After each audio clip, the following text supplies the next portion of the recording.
program was about.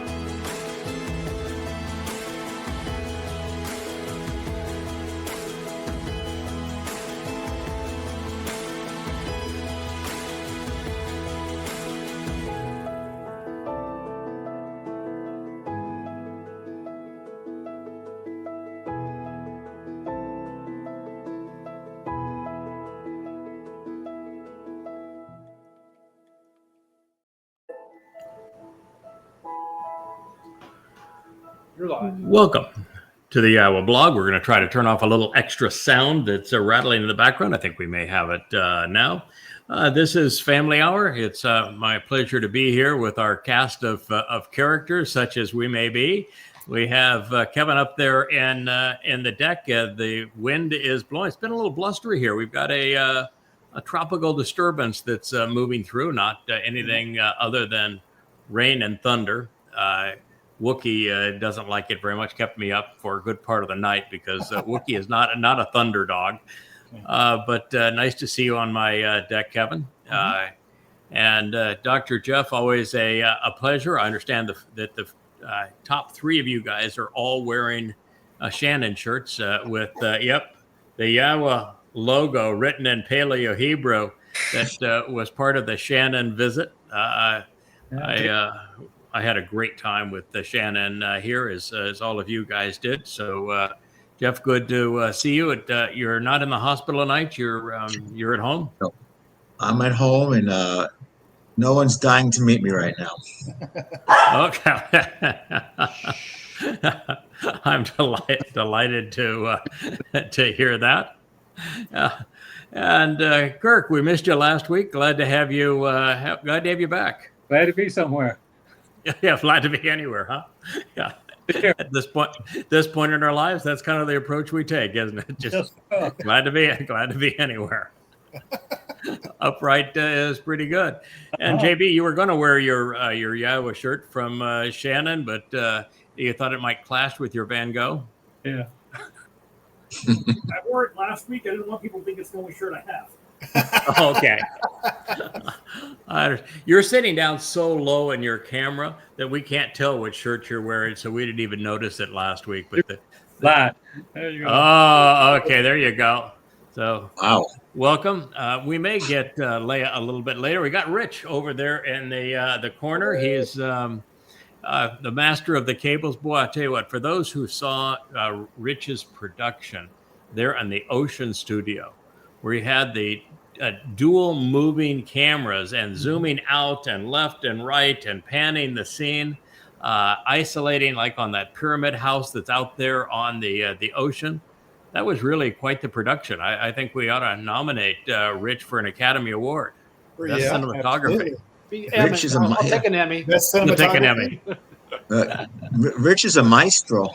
He is. It was absolutely a marvelous. I create the illusion that I know what I'm doing. Yeah, it was great.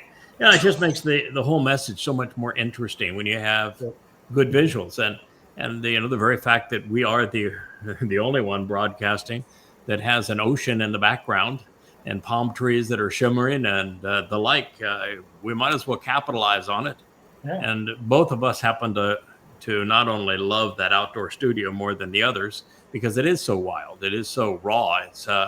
It's nature. You're wondering if it's going to rain and if the mosquitoes are going to bite and what's going to happen out there with noises. So it's really the joy of doing a live stream program is just every bit of it's kind of the live stream on adrenaline when you're out there and you're sharing nature. So God is inviting us back to the garden, and that is indeed a garden-like setting surrounded by water. So it is our favorite, and it's of course a favorite because in that studio we're focusing almost entirely on Dodds Mizmor. And oh my goodness, is that ever fun? So we've had an interesting, really 3 or 4 weeks, haven't we, fellas? We've managed to we did a whole bunch of series where we introduced for the first time, a comprehensive understanding of the book of Daniel. And we still have more of it to cover, and we're going to cover it more on this program. We're moving into the 9th chapter on this program. But up to this point, we've been able to dial into the exact dates that everything occurred and will occur going forward. And it's been the first ever comprehensive and accurate assessment of the book of Daniel, revealed just in time. Unsealed. You heard it here first. Yeah, you heard it here first, and it exposed the fact that we now know for certain that Donald Trump is a great betrayer. He's the corporeal manifestation of Satan, and that's pretty extraordinary in its own right. So we are making enormous progress. And just as we were doing that, we began this season where we have Ruwach, Forum, and The sound is garbled. oh, our sound is garbled here. So we listen to garbled sound. Yeah, it's Push just the button there, Rich. there. It is. There it is. Okay, so we're back again. Yep, that's good. Okay. So anyway, we devoted a better part of a month to presenting what can be known about Teruah, and of course with Teruah, that's the greatest show on earth. I think more happens on Teruah than we can even possibly imagine. It's too much for one day. If you were, it's pretty overwhelming. And then we talked about Dod's return with Yahweh on Kippurim and when that'll happen and what that represents.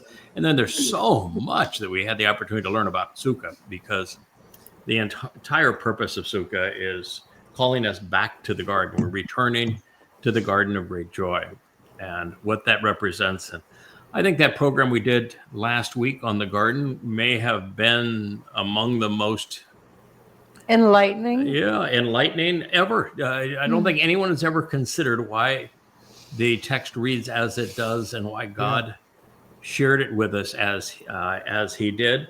And I think we came up with the only explanation that is rational regarding this. Mm-hmm. You know, if you haven't listened to it, I would strongly encourage you to listen to it, because it turns that entire episode in the garden into a prophetic expose on something that is quite revealing for this time, and particularly for those who are headed back into the Garden of Eden and those who will be rejected from it. So now that we have you, Leah, so now we also have Leah here. And along those lines, if I may, yeah. more to come, because I was just doing this little word study and bumped into something, you know how like I always do? Yes. There's more to come on that.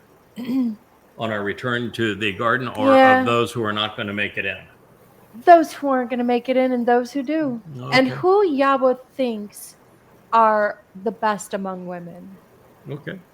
There was an interesting timing on this, because now that Leah's here, I'll mention it. There was a post on the Mother Goddess cult site. Oh, the leprous wasp. Yes, the leprous one. She posted a site that was designed to besmirch me, but she didn't have any ammunition against me. No. So what she did is you have to read down, and she has some very inept citations, and she can't even write Yahweh's name, which is quite telling.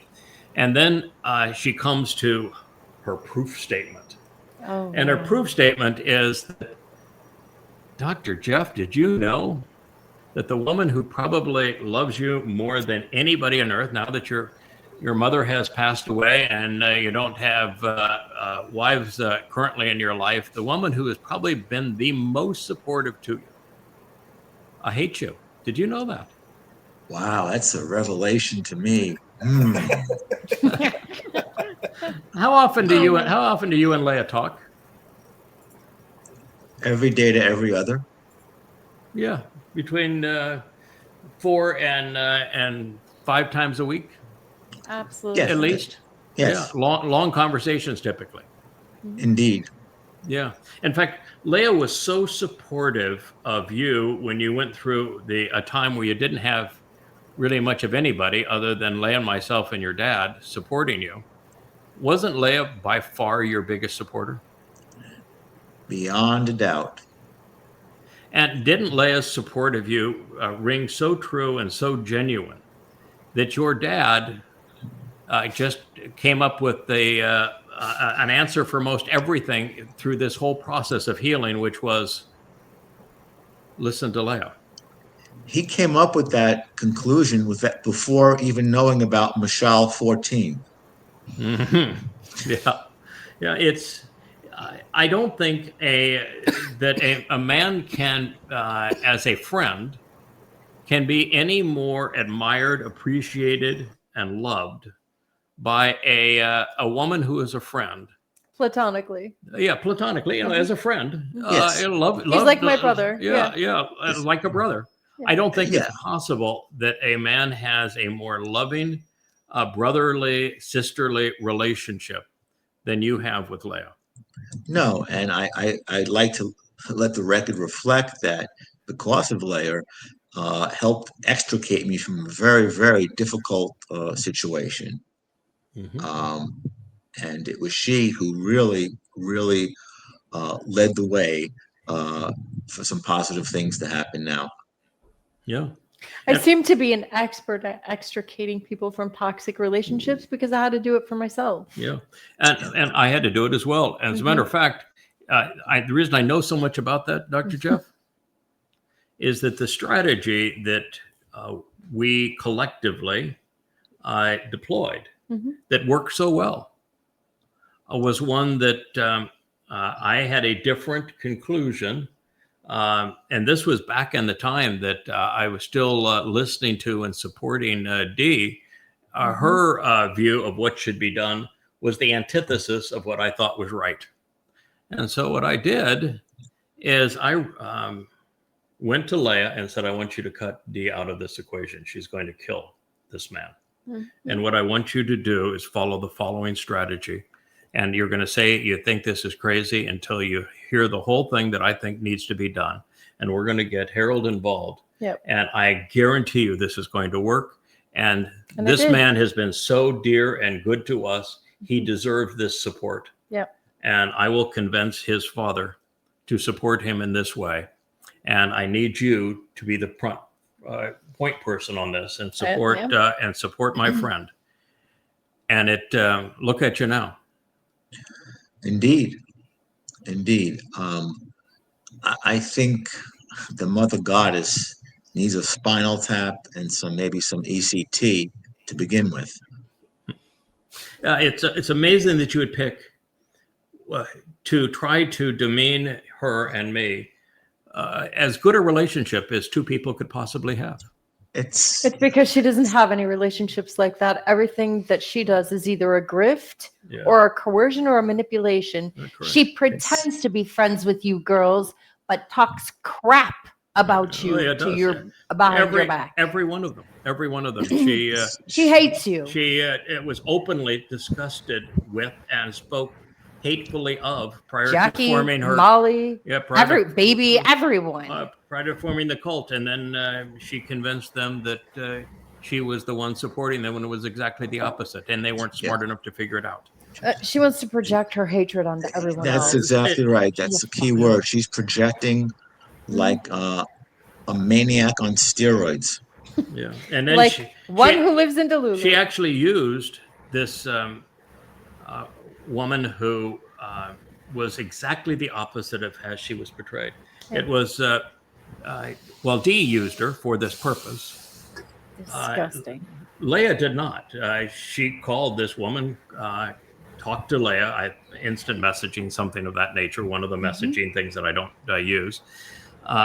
Fortunately, Leah does. And she popped into my DMs. Yeah, she says, you don't know me very well. I'm really lonely. I'm looking for some kind of a mail company that is in the covenant. Would you mind helping me? Would you find somebody to introduce me to? And so, do you know anyone single? Can you introduce me? Right. So she came to Leah for that reason, and don't lie. Back. Yeah, the nicest, most genuine, most trustworthy, honorable man that we had come across in our long time together that was single and available, that wasn't even too far away from her was you, Dr. Jeff. And that's why I'm sorry. I apologize. And I have apologized like 10 times to you for Leah. Even recommending her. Trying to be nice here, thinking this would be a good Thought thing. you were a nice girl. You're not. Yeah. So anyway, that's how Lying. it happened. And I don't know the girl other than I only had one conversation with her. You remember the one conversation we had? There's only one ever. Yeah, we had some coffee together, and she just asked you a question about, I believe it was Numbers 15. Yeah, picking up sticks, and how that was proof that you had to observe the Shabbat by doing nothing. And I remember talking to her about it and said, I think it's grossly misunderstood. And I'll go back one day and I'll translate it again and provide a comprehensive answer. I've done that now. Oh, yes. I didn't even get a thank you on that. But because it convicts her. yeah, but nonetheless, we've been through that, and it has the word for stick isn't even in there, nor is the word for pick up. It's a tree. Yeah, It's a tree. trees. Yeah, it's a tree of lives and the tree of the knowledge Isn't of good and picking evil. up sticks? But a kid's anyway, game? the whole thing was Leah manipulating her when it's actually Dee that was manipulating her, Yeah. and that Welcome to the real world, honey. and I don't care about this girl because I don't know her from Adam. I've only had one telephone conversation. It was the one with you on the Torah, and that was it. But and Leah doesn't know her from Adam either. But Don't want to. Rich, you do know her. I know her. What do you think, Rich? I was embarrassed to tell you how unintelligent she was. Because I know you guys were trying to help, Yeah. but So, she just doesn't have the intellect to even be. No. And so Neither does Dee. No, Dee doesn't either. So when she destroyed the relationship with you, and she did. I know what happened in that relationship. When she destroyed the relationship with you, she's still coming to Leah, help me find somebody. That didn't work. Help me find somebody. By the way, she blamed you for her own faults, but that's the whole nature of this. And the only reason we're talking about it is because there is now a whole campaign out to destroy my credibility based on these kinds of lies. And so I want people to know what they're up against. And I want people to know that if you're associating with this, if you're an enabler for this, you should be ashamed of yourself. You're vile and disgusting. You're no better than the liar when you're enabling and abetting this kind of disgusting. Isn't leprosy really contagious? It is, but this is it really is. disgusting. So anyway, the next was, our buddy Rich is here, and maybe since she's into photography and Rich is into sound management, that they might be a team. Let her come for a visit. And Actually, I was hoping that Rich could teach her something about Torah because she is well, that too. But anyway, that was not a thinker.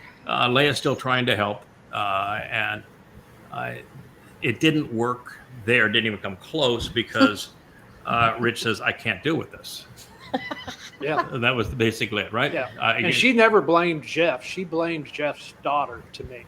Oh, okay. Well, she blamed Jeff and open communication to Leah. Can't keep her story straight. Yeah, but anyway,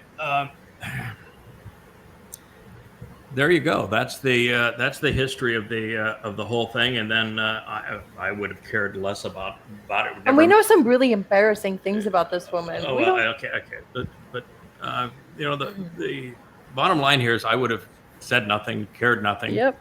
But then right there in my feed into the Facebook site and being shared with everybody in the covenant, and also having people, your wife, Kirk, was part of this. One of our favorite and most actively contributing women, Mariah, was caught up in it and trying to convince them how terrible Jeff was and how right she was, and then how bad I was, even though I had no relationship with her. And then she posts a picture of herself in a dark dungeon and said that I condemned her to this when I hadn't even spoken of her. Sweetheart, you did it to yourself. Oh my goodness! So at that point, you Shut know, up, you're dumb going to say that blonde. Craig Wynn's a liar, and he condemned me to this place, and I isn't and told me I had to shut up or I would spend eternity in hell, and You should have shut up. never said such a thing. Don't know or didn't care about it, but the difficulty in being in a public position like this, you can't be about more public than this one, is that No. is that you have no recourse for slander as a public figure in your area. The proof for slander is essentially impossible. Mhm. So it doesn't matter how awful it is. But if you don't respond to it, if it's put in the midst of your group or your among your friends and where you are trying to make a contribution, and you don't respond to it, then you're assumed guilty of it. Yeah. And if you do respond to it, they're saying, well, why are you even bothering with such rubbish? So it's a delicate thing to know what to do. And my view has been that I'll only respond under, there's really three reasons I'll respond. If my wife or my good friends, which I would consider family, are maliciously attacked, I will not back down, ever. Anybody would attack any one of the five of you here, six of you here, my response is going to be exactly the same. And I would expect the same thing of you. Yes. That's what you do. That's what it means to be a person of character. So I will always stand up for those I care about, that I know and love, when they're being maliciously attacked. Second, I will respond if somebody puts their trash about me or those I love in a public place or in my face, where to do anything else creates the impression that, well, they're saying these things, you're not responding, so you must be guilty. So under that basis, I will respond. And number three, if Yahweh tells me to. And how does Yahweh tell us to? Well, sometimes he talks directly to you and said, this is what I want you to do, as he did in one of these cases. And also when he has a statement in the Torah or prophets where it is exactly analogous to what happened, and he shows you exactly how he deals with it, and then encourages you to follow his example.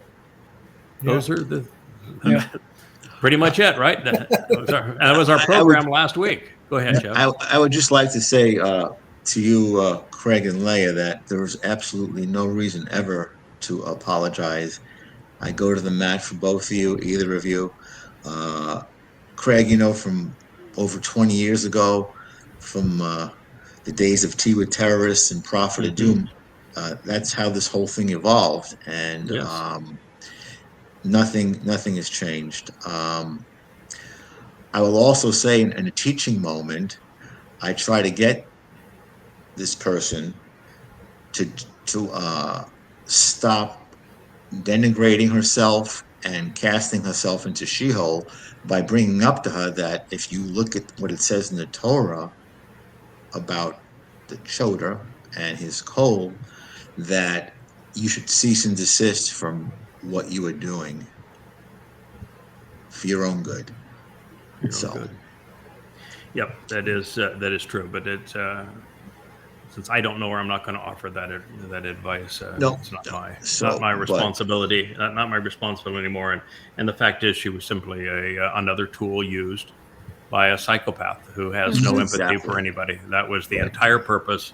Is the psychopath deployed her and another woman right before her and others before them. It's just this constant Harassment. Cavalcade of abuse of others by an exceedingly abusive woman.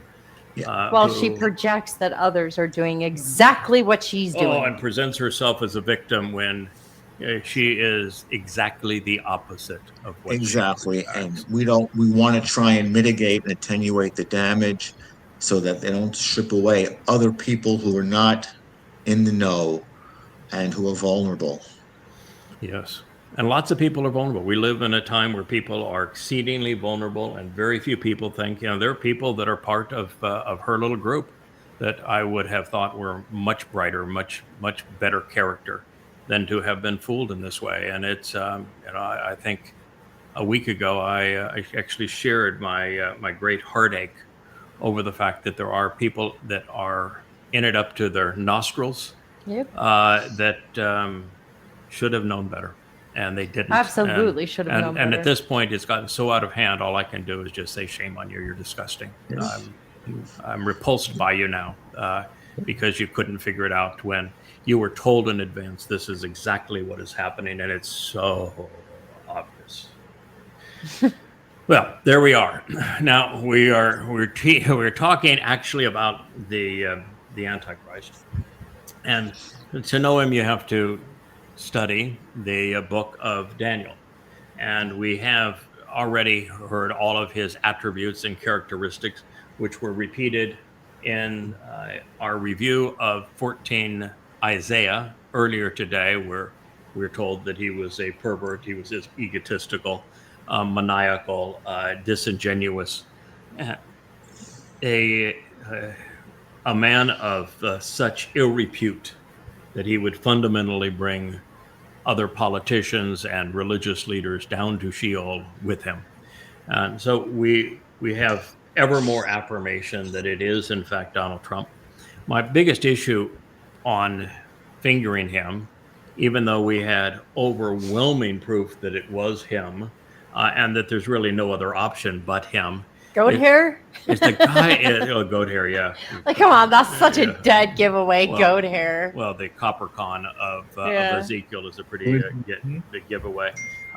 We've never seen a man of such egomaniacal nature as Donald Trump, and that's one of the most telling signs. But the biggest issue is that Isaiah 18 is very clear that it's an egomaniacal, meddling leader of the United States that's duplicitous, that is the one who betrays Israel and does so before Shabbat in 2026. And so since Donald Trump is the person that's manipulating all of these levers and that he is bribed and owned by Islamic despots, it's obvious that he's the one that's going to be doing it. And we're also told that this individual in Daniel is going to come to Jerusalem, where he's going to be hailed as a messianic figure and then ultimately as a god by 2030, which means that he has to have a following and to be beloved in the very country he is destroying, Israel. Did we just You witness thought a dress MAGA rehearsal? was grotesque. Did we just witness a dress rehearsal?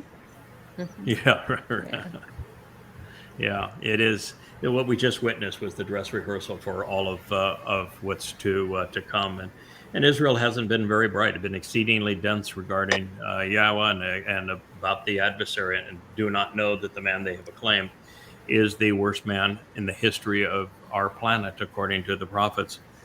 So we have absolute assurance that it's this man, and the biggest issue is how in the world, with all of his confabulation, with all of his obvious lies, with all of his maniacal statements, and one episode of utter chaos after another, and his health issues at his age, is he going to live another 8 years? And, Satan's going to keep him fueled. But it appears that the demons are keeping him going. Yeah. And he's actually ticked up in popularity, which is exactly what we'd expect. He's also presenting himself as the great peacemaker, and yet he's going to ignite wars that essentially depopulate the planet. So he's exactly as he has been prescribed. It's just and he wants to take credit for this resurgence through TPUSA of Christianity in the United States. They are talking all over about how churches are full and blah blah blah blah, you know. And it's and he wants to take credit for that too. And when he's not even a Christian himself. No. I know. So there's a sucker born every moment. There's a sucker born every moment, and it's astonishing as MAGA presents him as their Messiah, and indeed he is the Antichrist and the person most opposed to the actual Messiah, Dode. But again, the biggest issue has been Well, I have never made a prophecy where I have said, "Thus says Yahweh," and He is foretelling X, Y, Z is going to happen. Mm-hmm. I have made hundreds and hundreds of forecasts of what's going to happen in the future. And all of them are derived from a singular source, which is this is what the prophets have said, this is what they've revealed, and coming to study them and make the necessary connections to understand them, I think better than anybody. I know what's going to happen, so I share it. That is not acting as a prophet. That is conveying what the prophets have taught.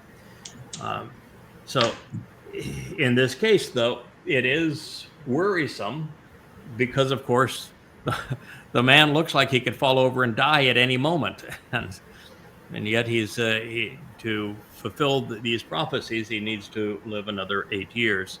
But everything at this point is just so overwhelmingly obvious. He did an interview recently where he talked about heaven. Two of them. Yes, it was very disturbing. Yeah, two of them. One, he says, I don't know, and he says, I would hope that's possible. The second one, which was this past week, Yes. he indicated that he did know, and he knew that he was not going. Yeah. That was the smartest comment he's made in a long time. Well, actually, I have it on really good authority that his transfer to Sheol, hell, is going to occur on the afternoon of the 24th of September of 2033. So you're right. Will he be taking the red chariot? He is. No, he will not be taking the red chariot. He's going to get a Are you going to give him a ride? He's going to get a Malak escort directly to Sheol after fulfilling the prophecy of the red heifer. He's gone, and between now and then, it'll be my great distinction and honor to be his nemesis. Everything he tries to achieve in those last 3.5 years, I will bring to naught. Yeah. And so he's going to hate me plenty by the time we get there. He's going to hate you so much, he's going to kill you. He is. Well, I'm going to allow him to do it because of the fact that it serves the purpose of the covenant family. So here we are. This is where we are in this, and I wanted to share what we can learn from Daniel 9. So I'm going to begin on that, and please chime in as Alea's going to sign off because I have a puppy to take care of. Okay, well, it was nice of you. Nice of you to be here very briefly. You can bring Cara in, and I'll pop back in. Okay. So a word's eye view of human civilization, from Babylon to Persia, from Greece to Rome, and from their churches to the copper cons during the time of trouble, has been foretold. And while there will be many more notes to this exceedingly sad song, particularly for humanity, for us, this remnant of God's people, even a modicum of Goyim, to reach our potential, we're going to have to survive and get people to survive to what will be a roaring crescendo. Remember in the movie The Devil's Advocate, where Al Pacino says, "I'm peaking. This is my time." Yeah, well, that's exactly what we're witnessing right now with Satan and Donald Trump. He's peaking. This is his time. He is the perfect confabulator, perfect pervert, a perfect egomaniac. He's a perfect blend, actually, of the two most nefarious admitted demon-possessed men in religious history. Paul, who admitted he was demon-possessed, admitted he was a pervert. Yahweh calls him a pervert, and in the plague of death. And Muhammad, who was a pedophile, incestuous, rapist, mass murderer, a vowed liar. He's a blend between those two men. Satan has a type. So, such is the story of most of Daniel from the 7th chapter on. First 6 chapters are pretty much nonsense, but it's pretty clear that, in fact, it's obvious to anybody that's ever studied it. The first 6 chapters of Daniel were written by someone other than Daniel. They're an entirely different attitude, perspective, style, and the like. And so we start in Daniel 7, and from Daniel 7 through 12. It is quite the presentation in terms of the story of civilization, as ugly and nasty as it could possibly be. And we'll continue that with Daniel 9. So Yahweh would ask his most beloved and brilliant lyricist to present the circumstances surrounding his quiet arrival and his stirring return. It is the most amazing story ever told. One that we collectively, fellows, have been the first to understand.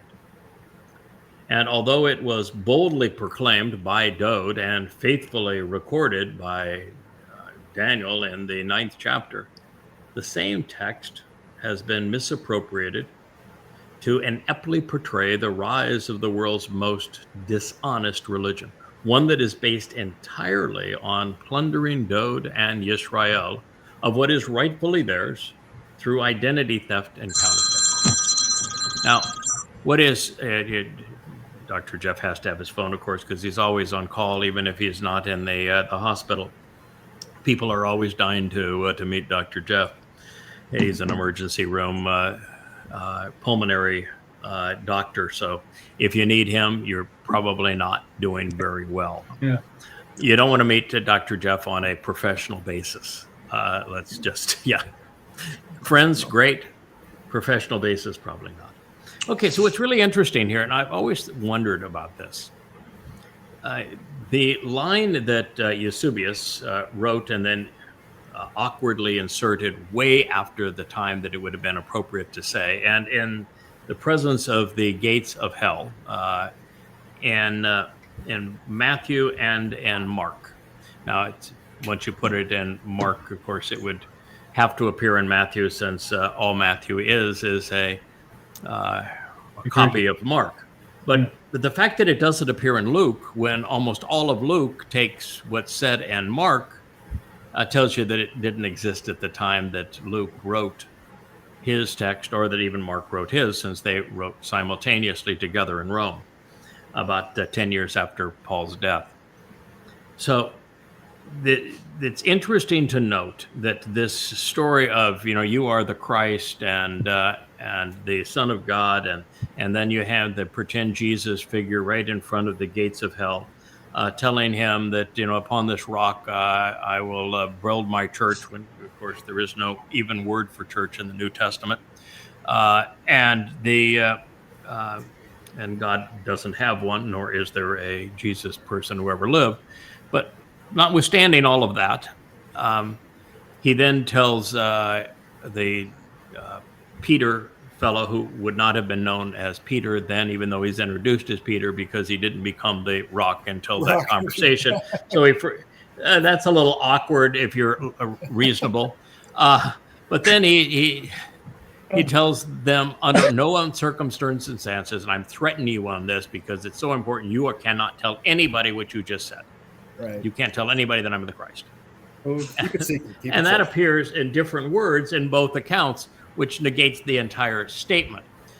But of course, at this point, we're already 3 years late. We're already on the cusp of the fulfillment of Passover, allegedly, and the crucifixion. And so that would mean that for 3 years, they were hanging around with this guy who never bothered to tell him who he was. That's why it's just so utterly stupid. And of course, you don't find it in any extant copy of any text found prior to Constantine and Eusebius in any document in any of the 69, and all of a sudden it appears in 2 documents, both of which were written by Constantine, Sinaiticus and Vaticanus. Did they refer to him as Kepha? Kepha? Yeah, as Kepha, but whether it's rock or stone in Aramaic, or in Hebrew, or in Greek, he couldn't have been called that until such time as this statement was made, and yet the statement was made just months before the end of the story, which means they spent 3 years without having a clue who he was. Right. He says, nobody could have told you that. Just my Father in heaven. And of course, it's ludicrous. It's craziness. And then, of course, the next line is, "Get behind me, Satan." Yeah, right. He's speaking to the same fella, and he says, "Oh, get behind me, Satan." But the point I wanted to make is, as we're going into Daniel 9, is to say you are the Christ. There is no prophecy that says there is a predicted Christ. Yeah, there is none. Right. So why would you say you are the Christ unless you're trying to establish a Christian religion, unless you're trying to validate that there really was a Jesus Christ, because there is no prophecy that says that there is a Christ that's going to appear.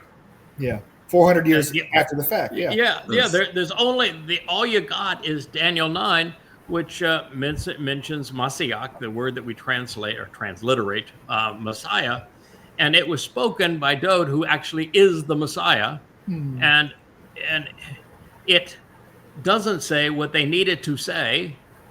And what's so amazing about that is that nowhere in the Christian New Testament, with all of their butchered citations of the prophets and the Torah, where they've messed up the citation to make it read the opposite of what it actually says, never once did they quote this one. And without this one, there is no Christianity. Yeah. Wow. You take away Daniel 9 and Christianity goes poof. There is no basis whatsoever for an arriving Messiah. None. And they never once cite it. No. Isn't that it's just riveting in terms of its implications? Made up out of frayed cloth.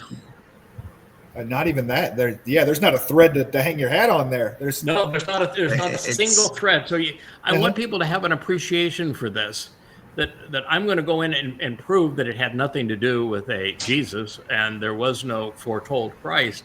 But the very fact of the matter is, they don't even quote it. And it wasn't written until Eusebius, who was Constantine's propagandist, who was the person who added tremendous amounts to the new. Excuse me. Occasionally, Asher goes into biting mode, and she yelped in the last show, so I'm going to get her attention so she's distracted. Asher wishes you wrote smaller books. She wishes. I did. Good line. Yeah, that's a good line. So this is really an interesting analysis when we prove what was actually said and why. So Paul and Eusebius, they capitalize on people's ignorance and the fact that up until the proper, understanding of Daniel 9 was rendered by you, they just capitalized on the ignorance. Yes. Well, another one is that Christians believe there really was a Jesus character because the name is allegedly mentioned by Josephus, and so they say Josephus was a contemporary witness, and Josephus mentions him in a non New Testament text. Therefore, he must be real. Right. But the problem with that is the only person who had access to and then destroyed the Josephus manuscript written in Greek, which would be the only one would have the name Iousu Christou, was Eusebius, and he destroyed them. And so the only person who reported that he said this was Eusebius. Let's get really simple. The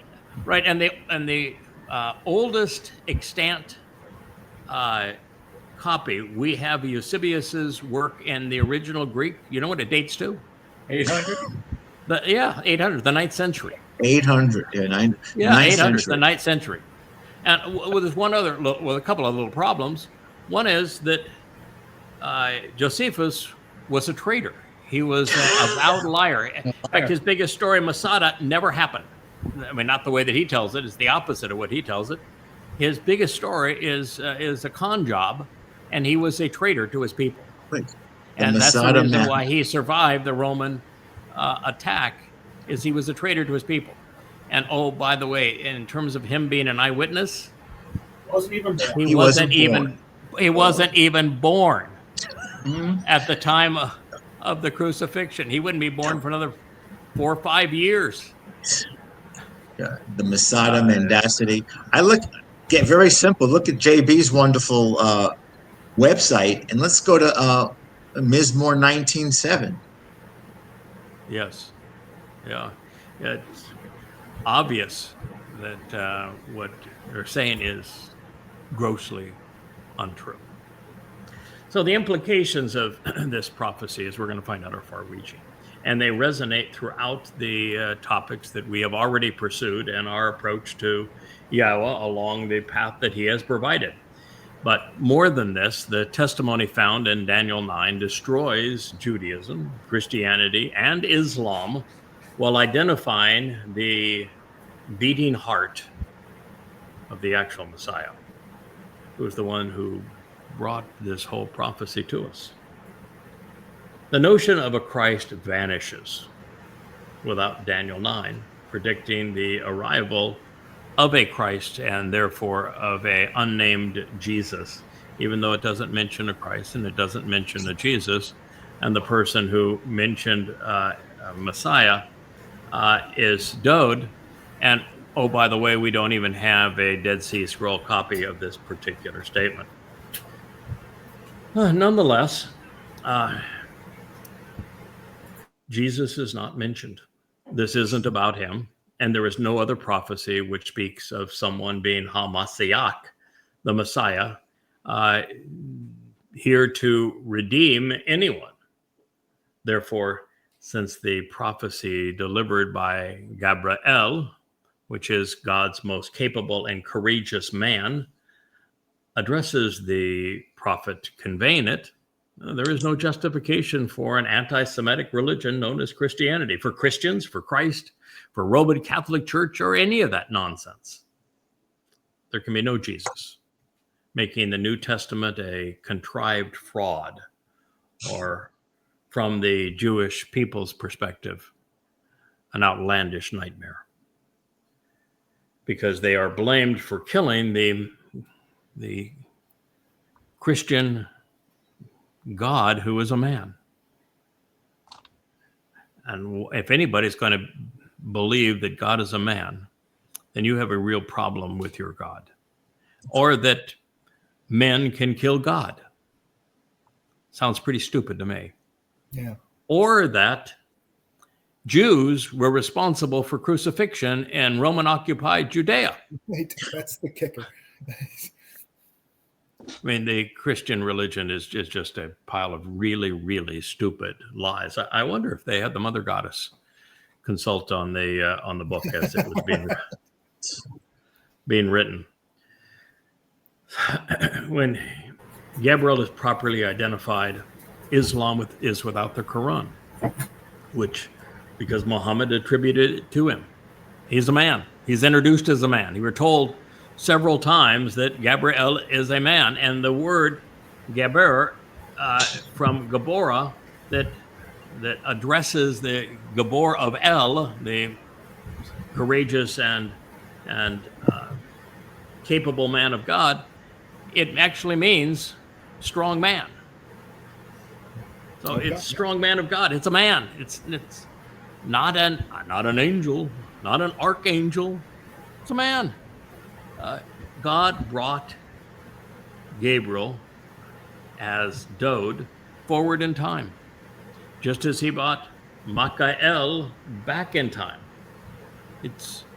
Time is a dimension, and souls enveloped in God's spiritual energy can move in time as God sees fit. So this really ought not have been all that complicated for people, since the characters are named. So with so much at stake, the souls of God's people and reunification of the religious bent on the renunciation, I should say, of the religious bent on replacing both Yahweh and Dode, all hanging in the balance, we're going to translate and then contemplate this misunderstood prophecy, which has been misconstrued to create the world's most damning religions.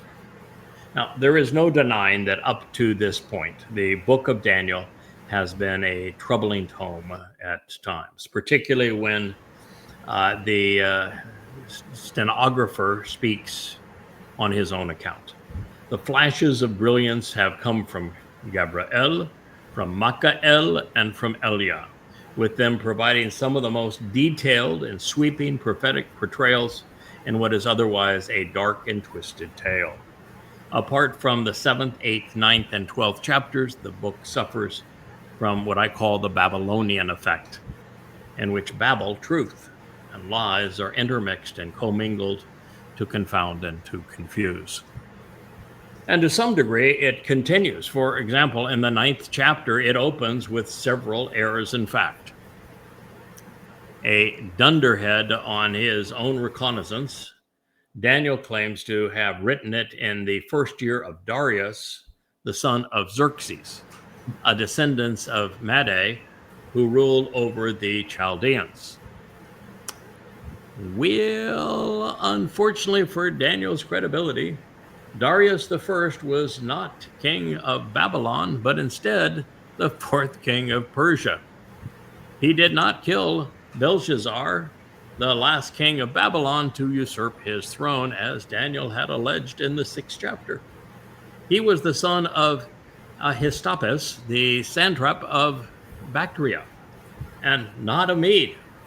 It was Cyrus, the first king of Persia, who was from Madai. Xerxes was Darius's son, not his father.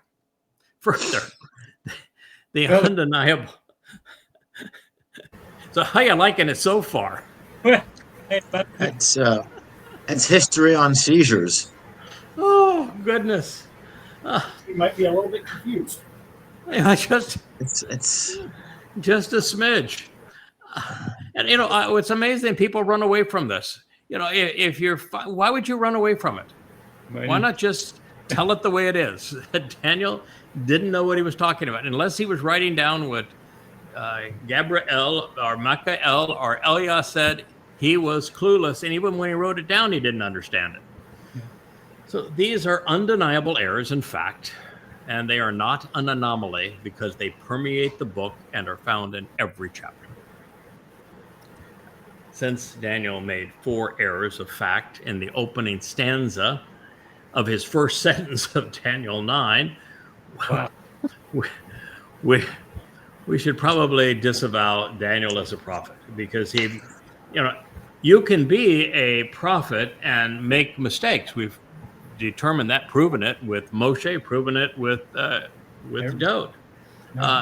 But 2 Sam 6. There must, So, and he's speaking on his own recognizance here. So it doesn't disprove he is a prophet by him making a mistake.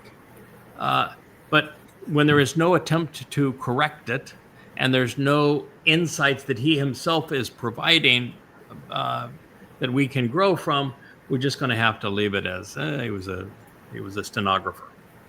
He was cognitively challenged. He was.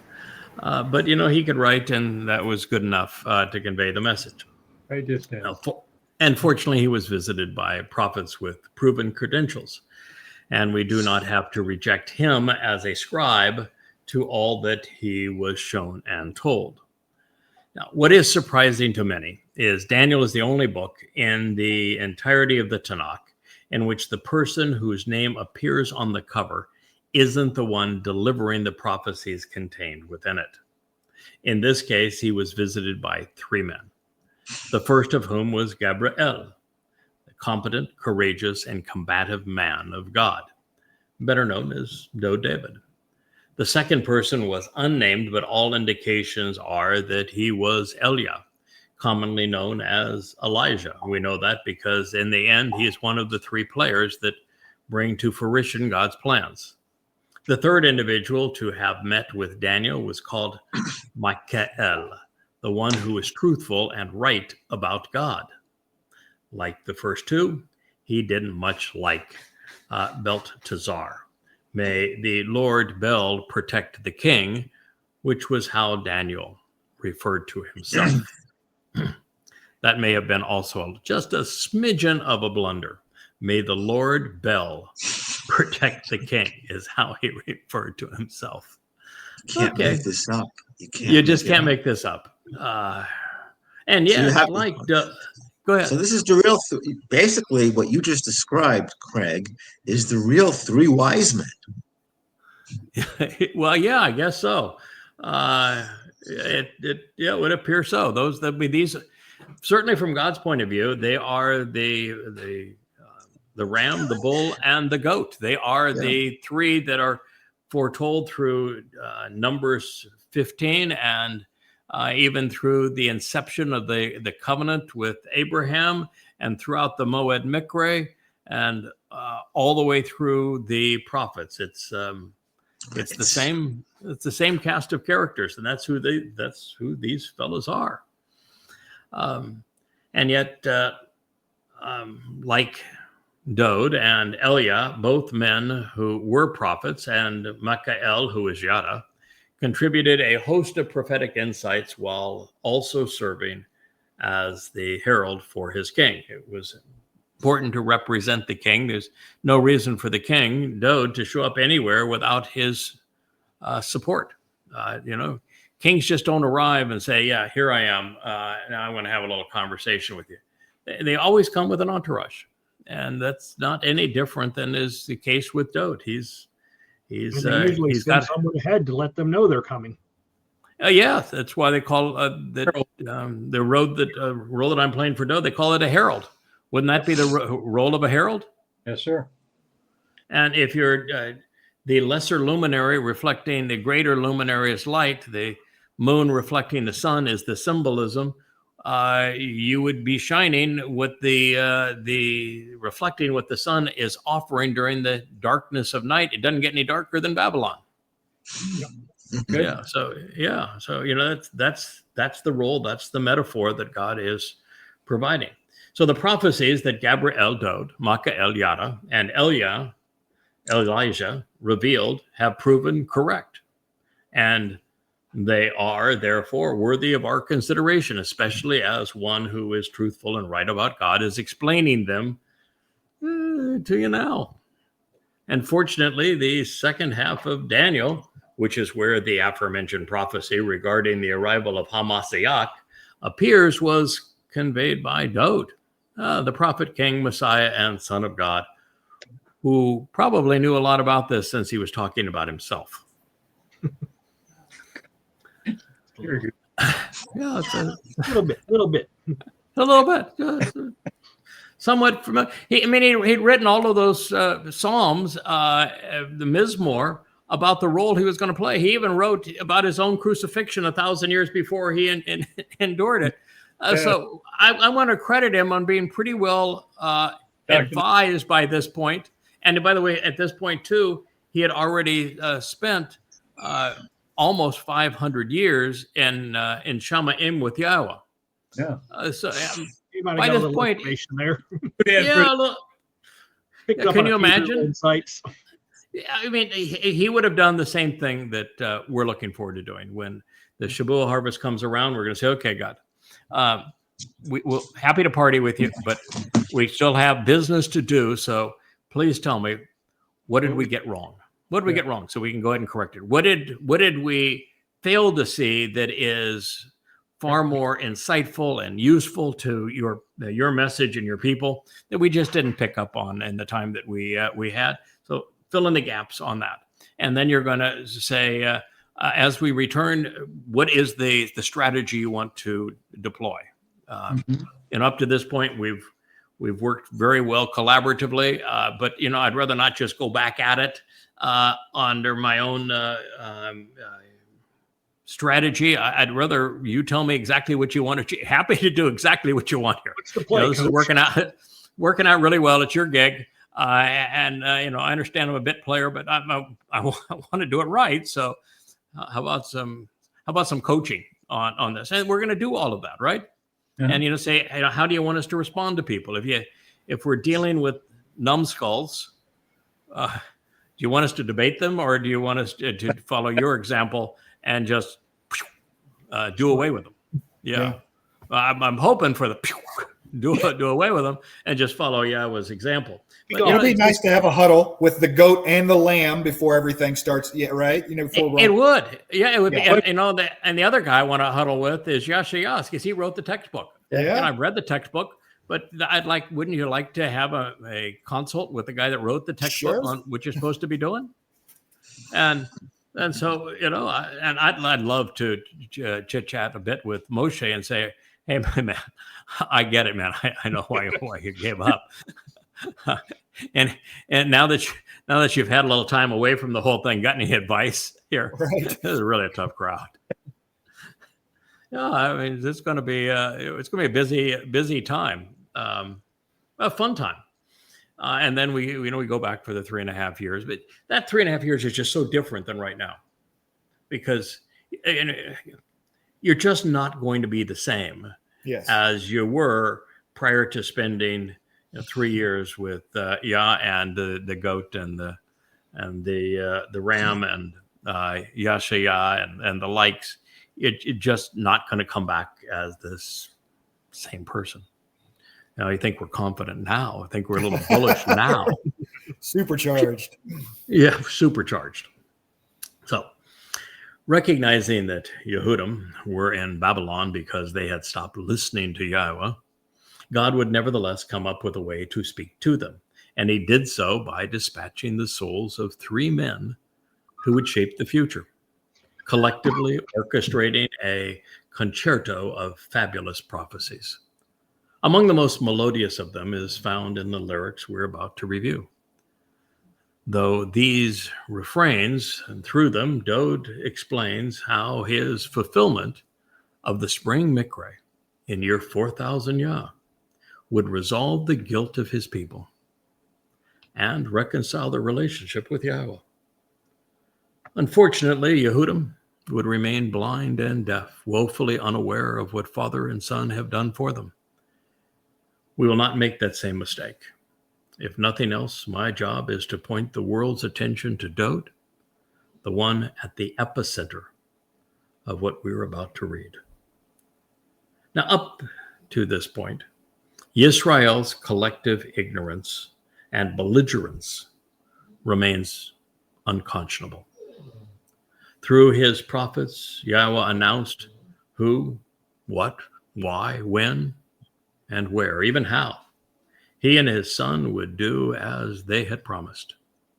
Quietly and then loudly, unpretentiously and then gloriously, our Heavenly Father would arrange for his son to return to Jerusalem on Mount Moriah on behalf of Yehudim, not once more, but twice. This message resonates throughout his Torah, the Nabiim, Wamizbor. One would have to be deliberately ignorant or willfully recalcitrant to miss the majority of what has been accomplished by King Dode and his fulfillment of Pesach, Matzah, and Bekurim in 33 CE. And yet, until we revealed it, no one knew it. Hiding in plain sight, always there, and yet everyone had walked past it. Now, this is one of the many reasons that God despises the rabbis in Judaism, Christianity, Islam, and Marxists too. But that is another matter. As for concealing the corruption of the most profoundly important truth ever revealed, the liars are many. But the king gave his people the opportunity to calculate the exact day the process of fulfilling Chak Matzah would transpire, revealing that 40 Yobel after the covenant was confirmed with Abraham, exactly 40 Yobel, he would serve as the Passover lamb. And he even identified himself in this text as the Eyal. So the means to restore the fractured covenant relationship was ingenious. It was compassionate.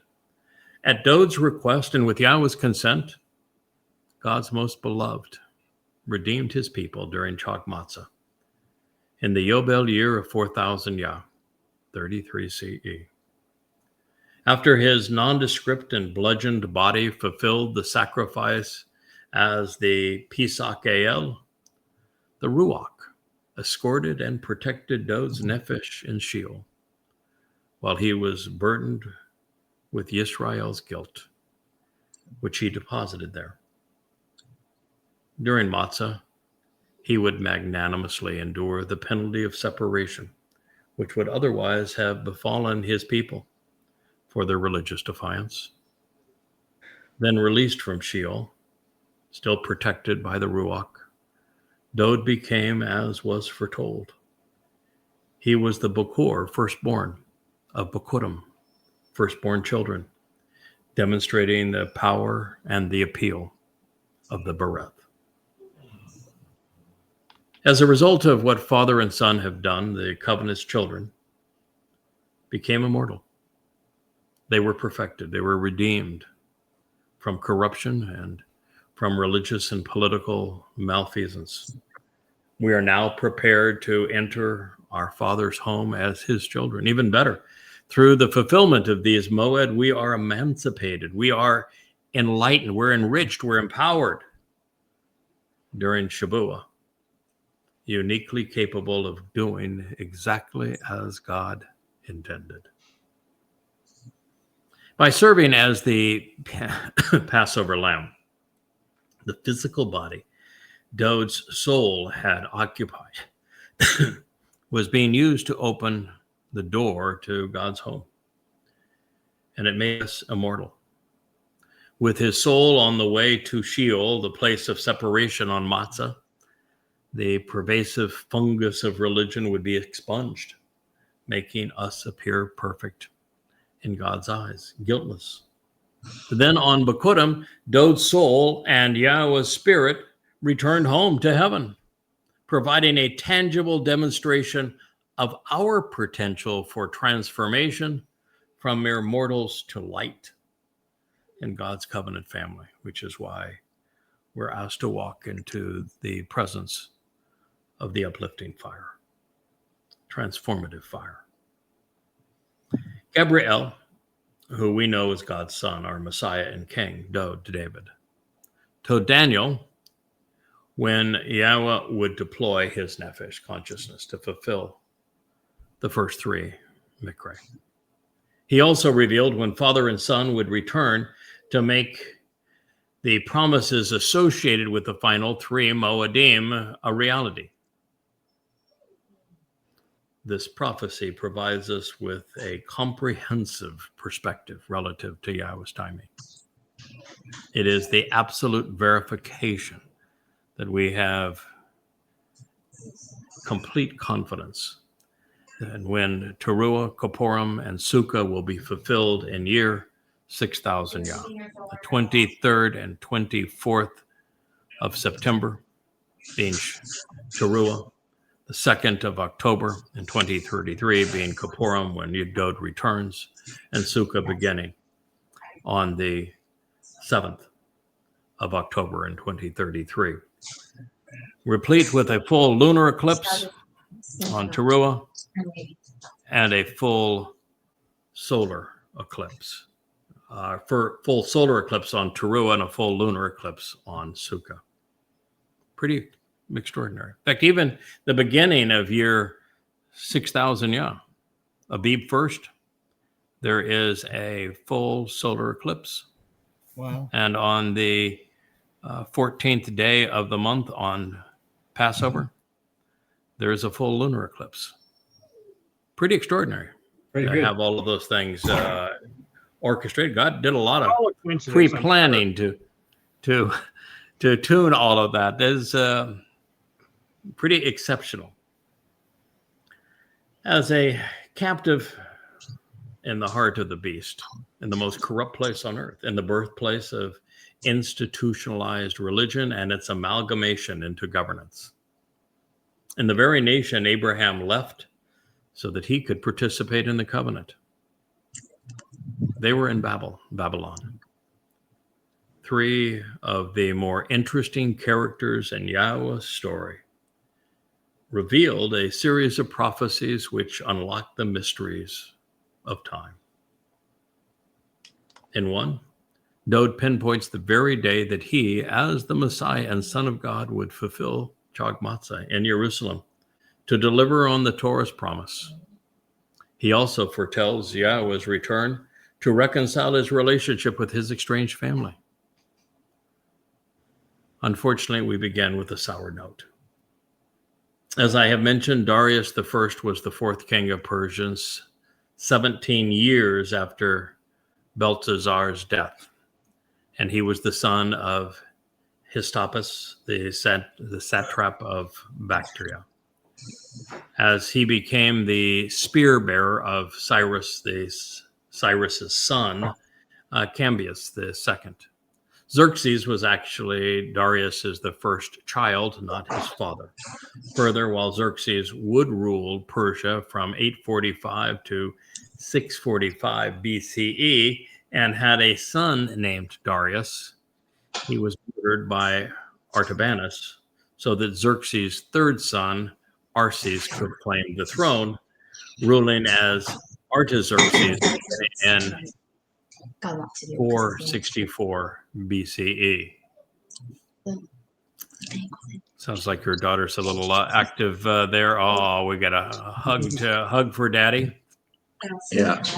Oh, Hi. Hello. Hi. that's Hannah. Yeah, Hannah. Welcome to the program, Hannah. It's nice to see. It's good for Dad to get a hug, and it's nice that you're home. So, in addition to all of this, Cyrus was a descendant of Madai, and he was the interloping Magi, got Mata, but not Darius. And more on this in a moment. There was the opening which caused us to, so this is the opening, I should say, that caused us to rethink why this book was written as it was with everything backwards.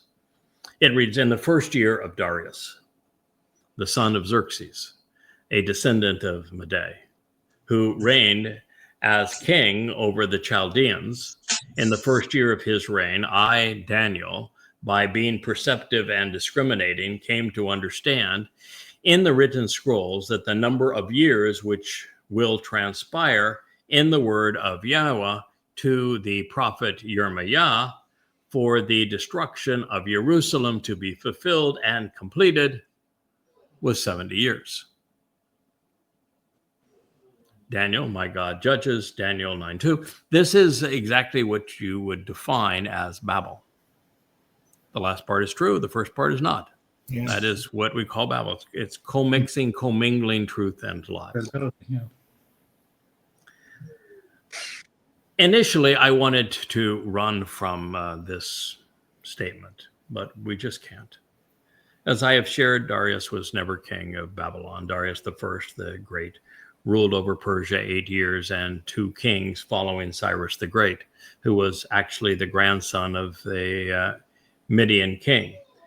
Cyrus ruled from 550 to 530 BCE, conquering Babylon in 539 BCE, or if you listen to the Jews today, he is a copper-colored man with the goatish comb-over hair named Donald Trump. On the Cyrus cylinder, however, the king claims to have taken Babylon's king, Nabonidus, Belshazzar's father, prisoner. And that means that Belshazzar was still ruling over Babylon as his father's co-regent upon Cyrus's arrival. Therefore, Cyrus the Great is responsible for ending the reign of Belshazzar, not as Daniel previously explained. Cambyses II, Cyrus's son, would follow in his father's footsteps and rule from 530 to 522 BCE. While some say it was an accident and others say assassination, Cambyses died en route to Persia to suppress a rebellion attributed to his brother, Bardiya, but actually led by a Median Magi named Gautama. It didn't last. 7 Persian noblemen, including Darius, murdered the Magi. Thereupon, Darius won the ensuing contest by tricking his horse, and he became king of Persia in 522 BCE. Can't make this stuff up, man. History is actually so much more fascinating than the myths. Further, as noted, Xerxes the First was Darius' son, not his father. He was king from 485 to 465 BCE. He was particularly ruthless in his suppression of revolts in Egypt and Babylon before torching Athens. Mhm. He wasn't a very nice guy. No. Artaxerxes the First followed after having his elder brother, another Darius, killed. He ruled from 464 to 424 BCE. Facts that were apparent to Yahweh's other prophets and instrumental to what follows pertaining to the decree to rebuild Jerusalem. You got to know the truth to figure this one out, which means you have to deal with the lie. Also interesting then, we realize that Darius's father wasn't a king, and by referring to Xerxes as, well, this is Akash Iwosh, the book of Esther is brought into question, and with it, the basis of Purim. It isn't historically valid, much less prophetic. The book of Esther, a rabbinical favorite, is utter and complete rubbish. It is a rabbinical fairy tale. Darius, Xerxes, and Cyrus's, the names Darius, Xerxes, and Cyrus are infamous. And so it's obvious that reversing their relationship of one another and to one another had to be deliberate. It had to be God's way of telling us that we would have to reverse the order of Daniel to understand it. Chapters 7, 8, and 9, and most of 9, are predictive of the rise of Judaism and Christianity and exemplified by the religiosity of Daniel throughout chapters 1 through 6. Now, as we enter the 9th chapter, with the exception of the historical reversal, Daniel is conveying the rest of this message as, well, I have, as one studies the prophets. And this realization leads us to recognize that Daniel was a witness. He was not a prophet. It is key to unraveling the Babylonian effect, the consequence of confusing by commingling fiction and fact. So as a participant in the events occurring within the environment in which he was enmeshed, he was stained by the stigma of his captors. Daniel was Babel. He was confused. He was confounded most of the time. Moreover, as is the case with his reporting as he spoke on Jeremiah, when it came to the prophets, Daniel became a credible witness. He accurately communicated what they had written, something that Paul couldn't do.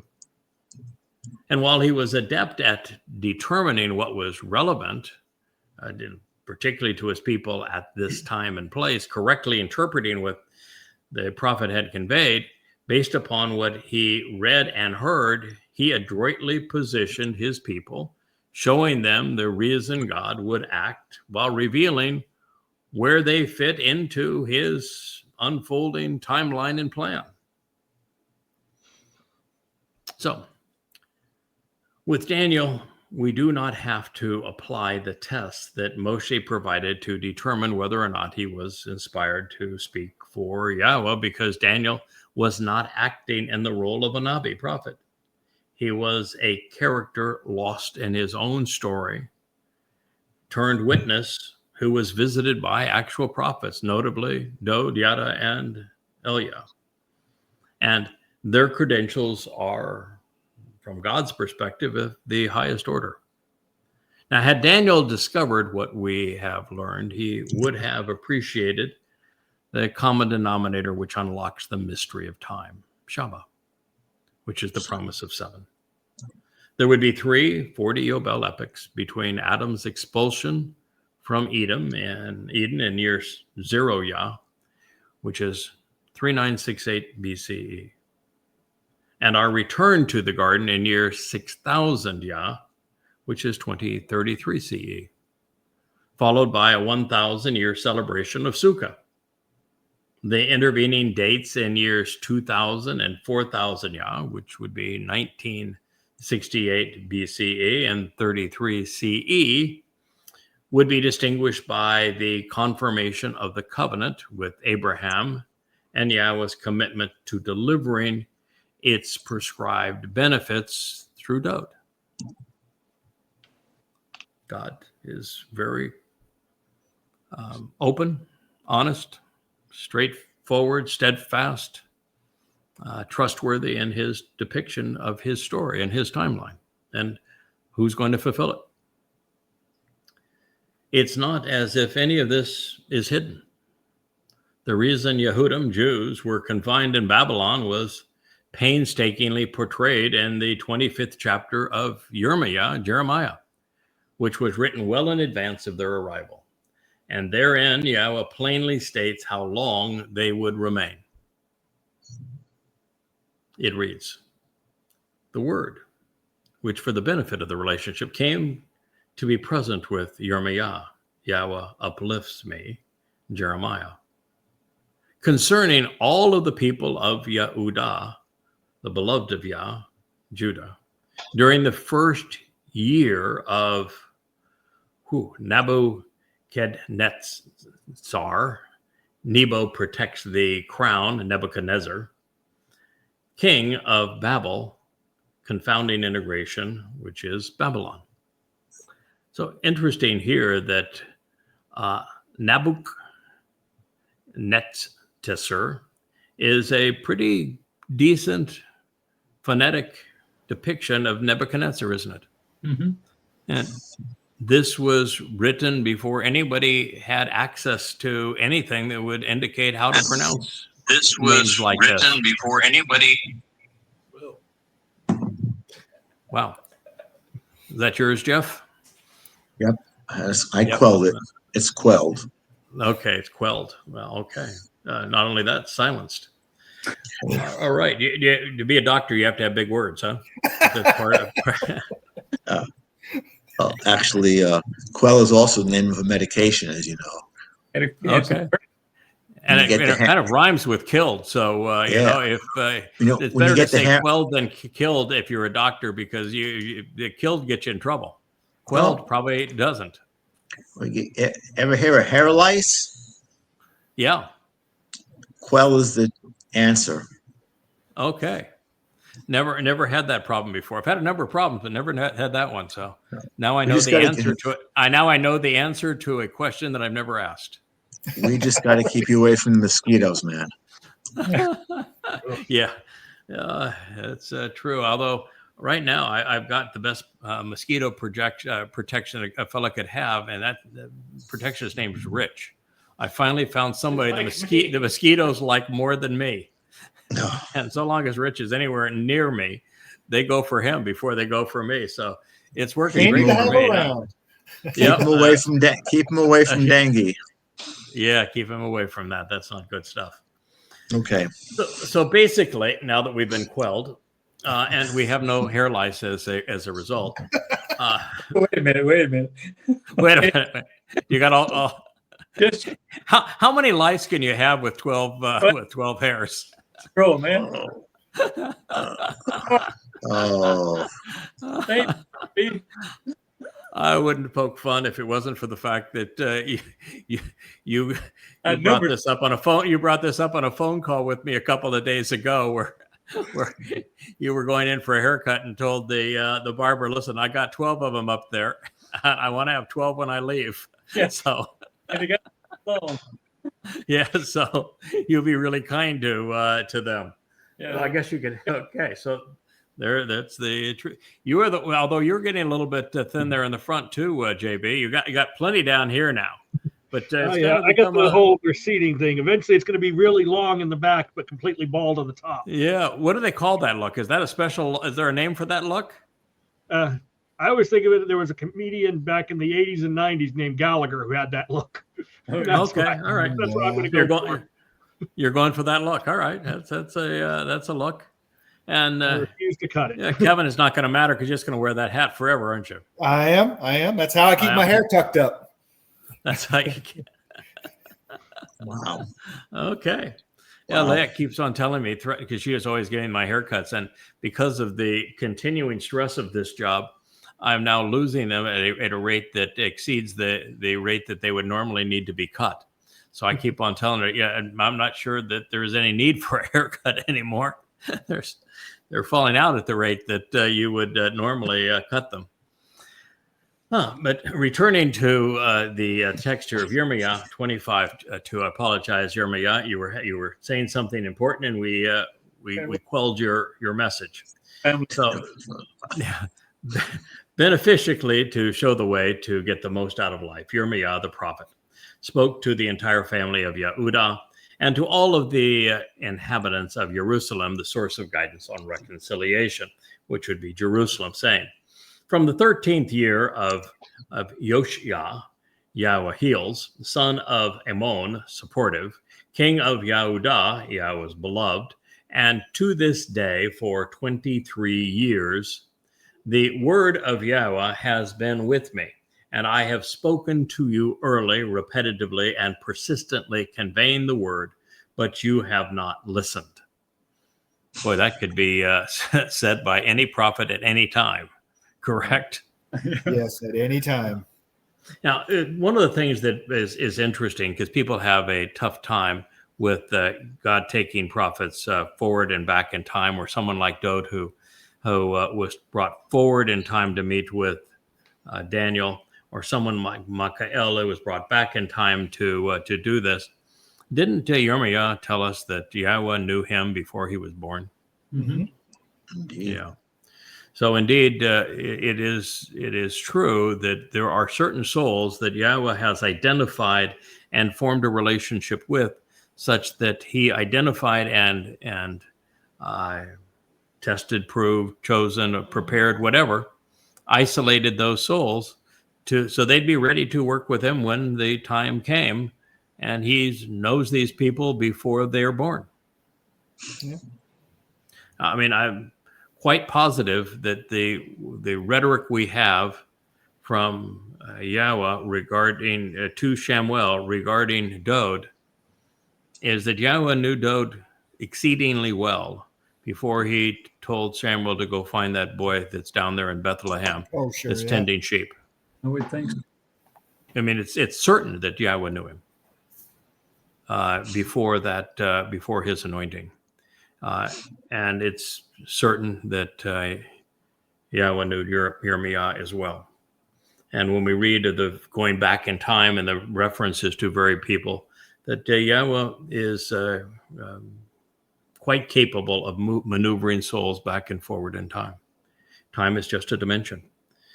So Yahweh has sent to you all of his associates and co-workers, the prophets, sending them from the beginning. Well, yeah, actually, it is pretty much from the beginning. Obviously, Adam and Chava were not prophets, and Noah was not a prophet. But when we meet with Abraham, he's called a prophet, and it's interesting with Abraham, even though he is called a prophet by Yahweh, he himself doesn't make a prophecy, and he himself says a bunch of stuff that's really dumb and really not very smart. So it kind of proves the whole point on you can say things that aren't true and still be a prophet.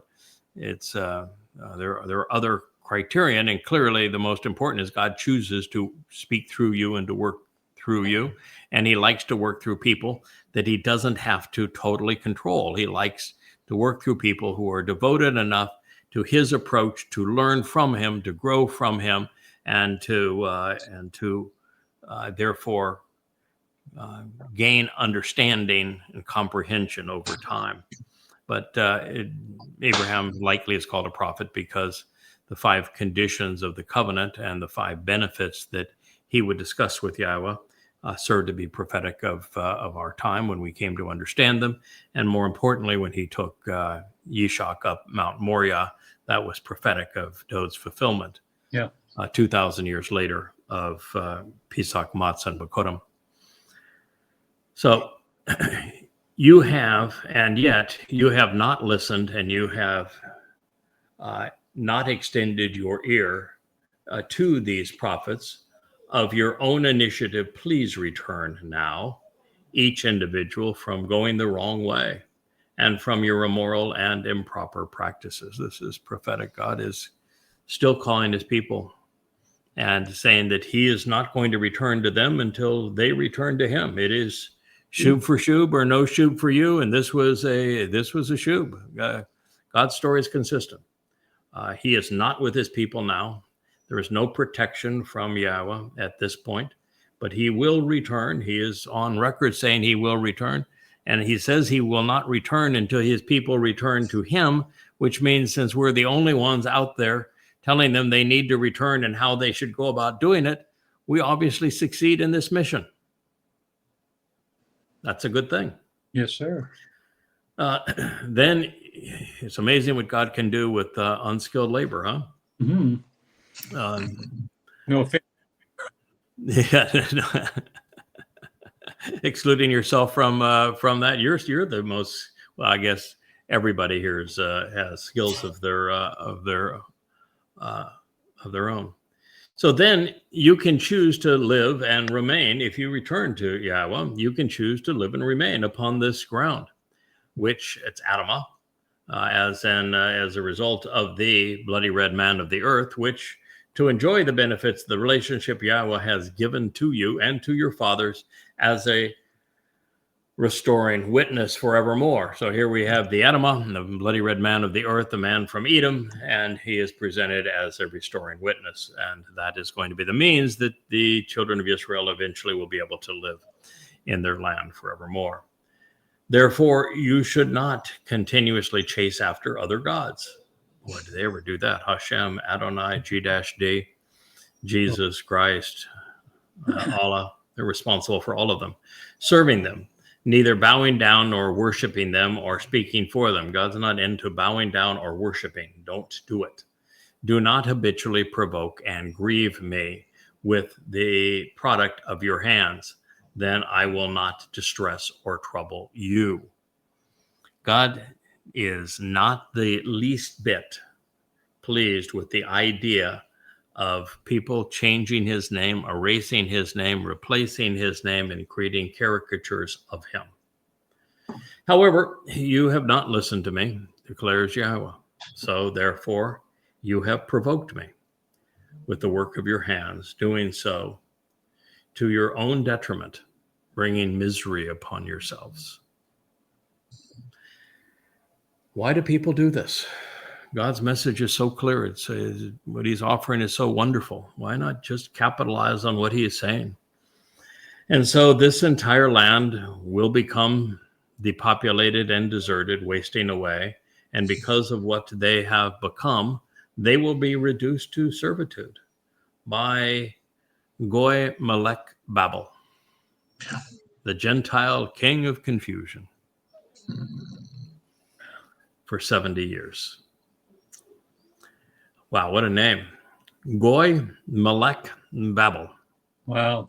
The Gentile king of confusion, of confabulation. Boy, that's also prophetic, isn't it? Because Israel is essentially going to be depopulated. 2 out of every 3 Jews are going to die. Yeah. In the war that will be the result of Trump's malfeasance when he betrays them. And he is the king of Babel. No doubt about it.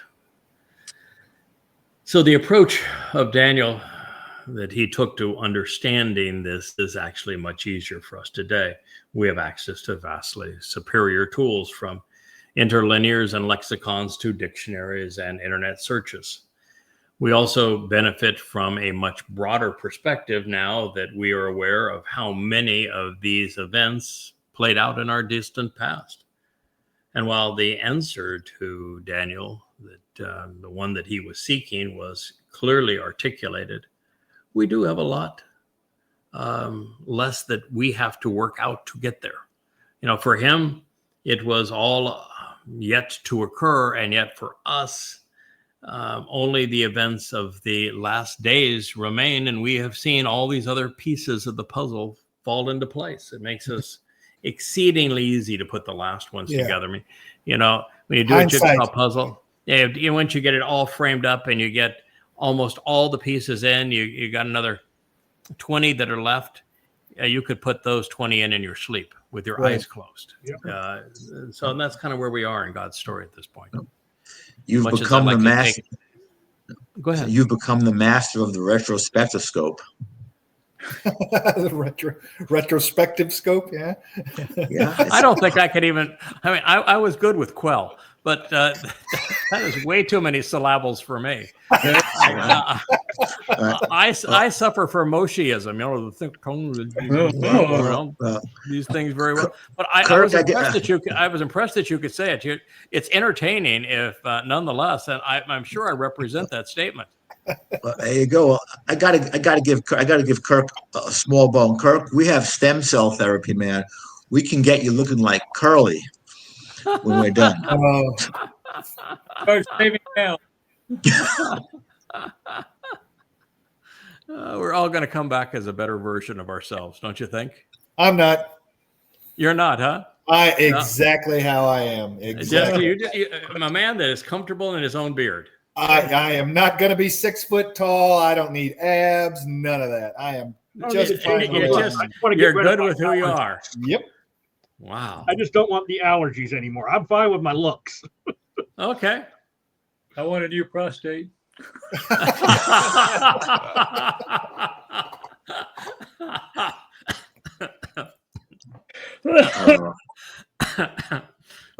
out of the bag on that one. Hear it.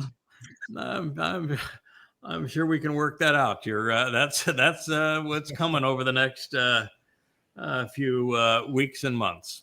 Going to get that all taken care of. Oh, too. All right. Well, I don't know how we continue. A non sequitur segue there. It's a non sequitur segue. Blame it on me. It's the quell business. I'm sorry. I happen to love it. It's one of the reasons that I enjoy your participation. This is as a world, as we found out this morning, that is so filled with bitter pills and just evil, maniacal people that just a good belly laugh is highly desirable. Yeah, if you're not going to laugh, you're going to cry. Yeah. I'm all in favor of it, and obviously is on the same page, because the most sarcastic person of all time is the one that he is bringing back to be the narrator of the greatest story ever told. So there you go. We're in good company. I've never had a conversation with Yahweh where he wasn't a bit sarcastic. It's just the way he likes to communicate. I particularly like it. So anyway, sarcasm, just another free service we offer. Yeah, just sarcasm is a free service. Sarcasm with teaching is a free gift with listening. Yeah. And sometimes you even get, what was that thing that I'm supposed to be, Dr. Jeff? The master of the retrospectoscope, where hindsight is 20/20, bro. Oh, okay. Retro. All right. Well, that's kind of a prophet in reverse. Hindsight is 20/20. So that's a guy that can examine the prophets and what they wrote long ago and explain exactly what it is that they conveyed. Well, we're almost at we're at the end. We're at the very end, and you have the benefit of looking back but figuring everything out, and with the puzzle, the skills you have because of the 7 spirits, you have mastered that art like no one else has. So it is actually fun to be able to read passages, and we did it again today as we were going through Isaiah 14. and to see in every word a treasure, and to recognize that you're going through this and you're sharing things about it that no one has ever seen before. Or this program last week where we talked about every nuance that took place between Yahweh, Adam, and Chawah in the garden, and how it is all prophetic of exactly what we're experiencing today. There has been no one ever that was given that particular gift, and it's to be the herald of the prophets. There you go. And how about what you discussed? I believe it was yesterday, asking the question, Yashaya 53. Hello, the question. Guess who's there? Yeah, Yashaya 53. If you want to understand what follows, you need to be able to answer the question who was the one who came to know the Zeroah? A title that no one had ever pondered previously. And there's one person who not only came to know that Zeroah was a title and understand what the title means based upon its verbal root and how it's used in the Torah, but did the search to find out that there are three of them, and that That's all right. three are spoken of. And the first person to properly explain Isaiah 53 is the last of them. There you go. And you basically, for the detractors who don't know what Zeroah means, you've just quelled them. I have. And, you've been here where we're talking about Daniel and the fact that it was Gabriel and Michael who are the two prophets. No one has ever equated those two prophets with the men that they actually represent, and has pointed out that they're not angels. Mm-hmm. They're not Malach. Right. So and what I think God is trying to accomplish with all of this is to say, it was all there. And since it was all there in plain sight, that means you have no excuse. You ought to have been able to figure it out. With all of the people that were studying this, and none of them figured it out. And then I picked one goy off the street. And with that one goy, over 24 years, I revealed all of it so that you would understand it. So it was always there for you. There is no excuse for you not to have known. And by the way, now that you do know, and you know in the absolute nick of time, what are you going to do about it? And I think part of that too is that in explaining it this way, God gives the vast majority of people an opt-out. They can say, that he's one voice. People are saying nasty things about him. He is saying mean things about Israel, and mean things about Trump, and he's making lots of what seem like outlandish claims. So he's very easy to reject. Yeah. He doesn't really have the character. He doesn't seem like the sort of person that I think God's message should come from. No, he's not Charleston Heston. Yeah. So that is the bottom line, is that people are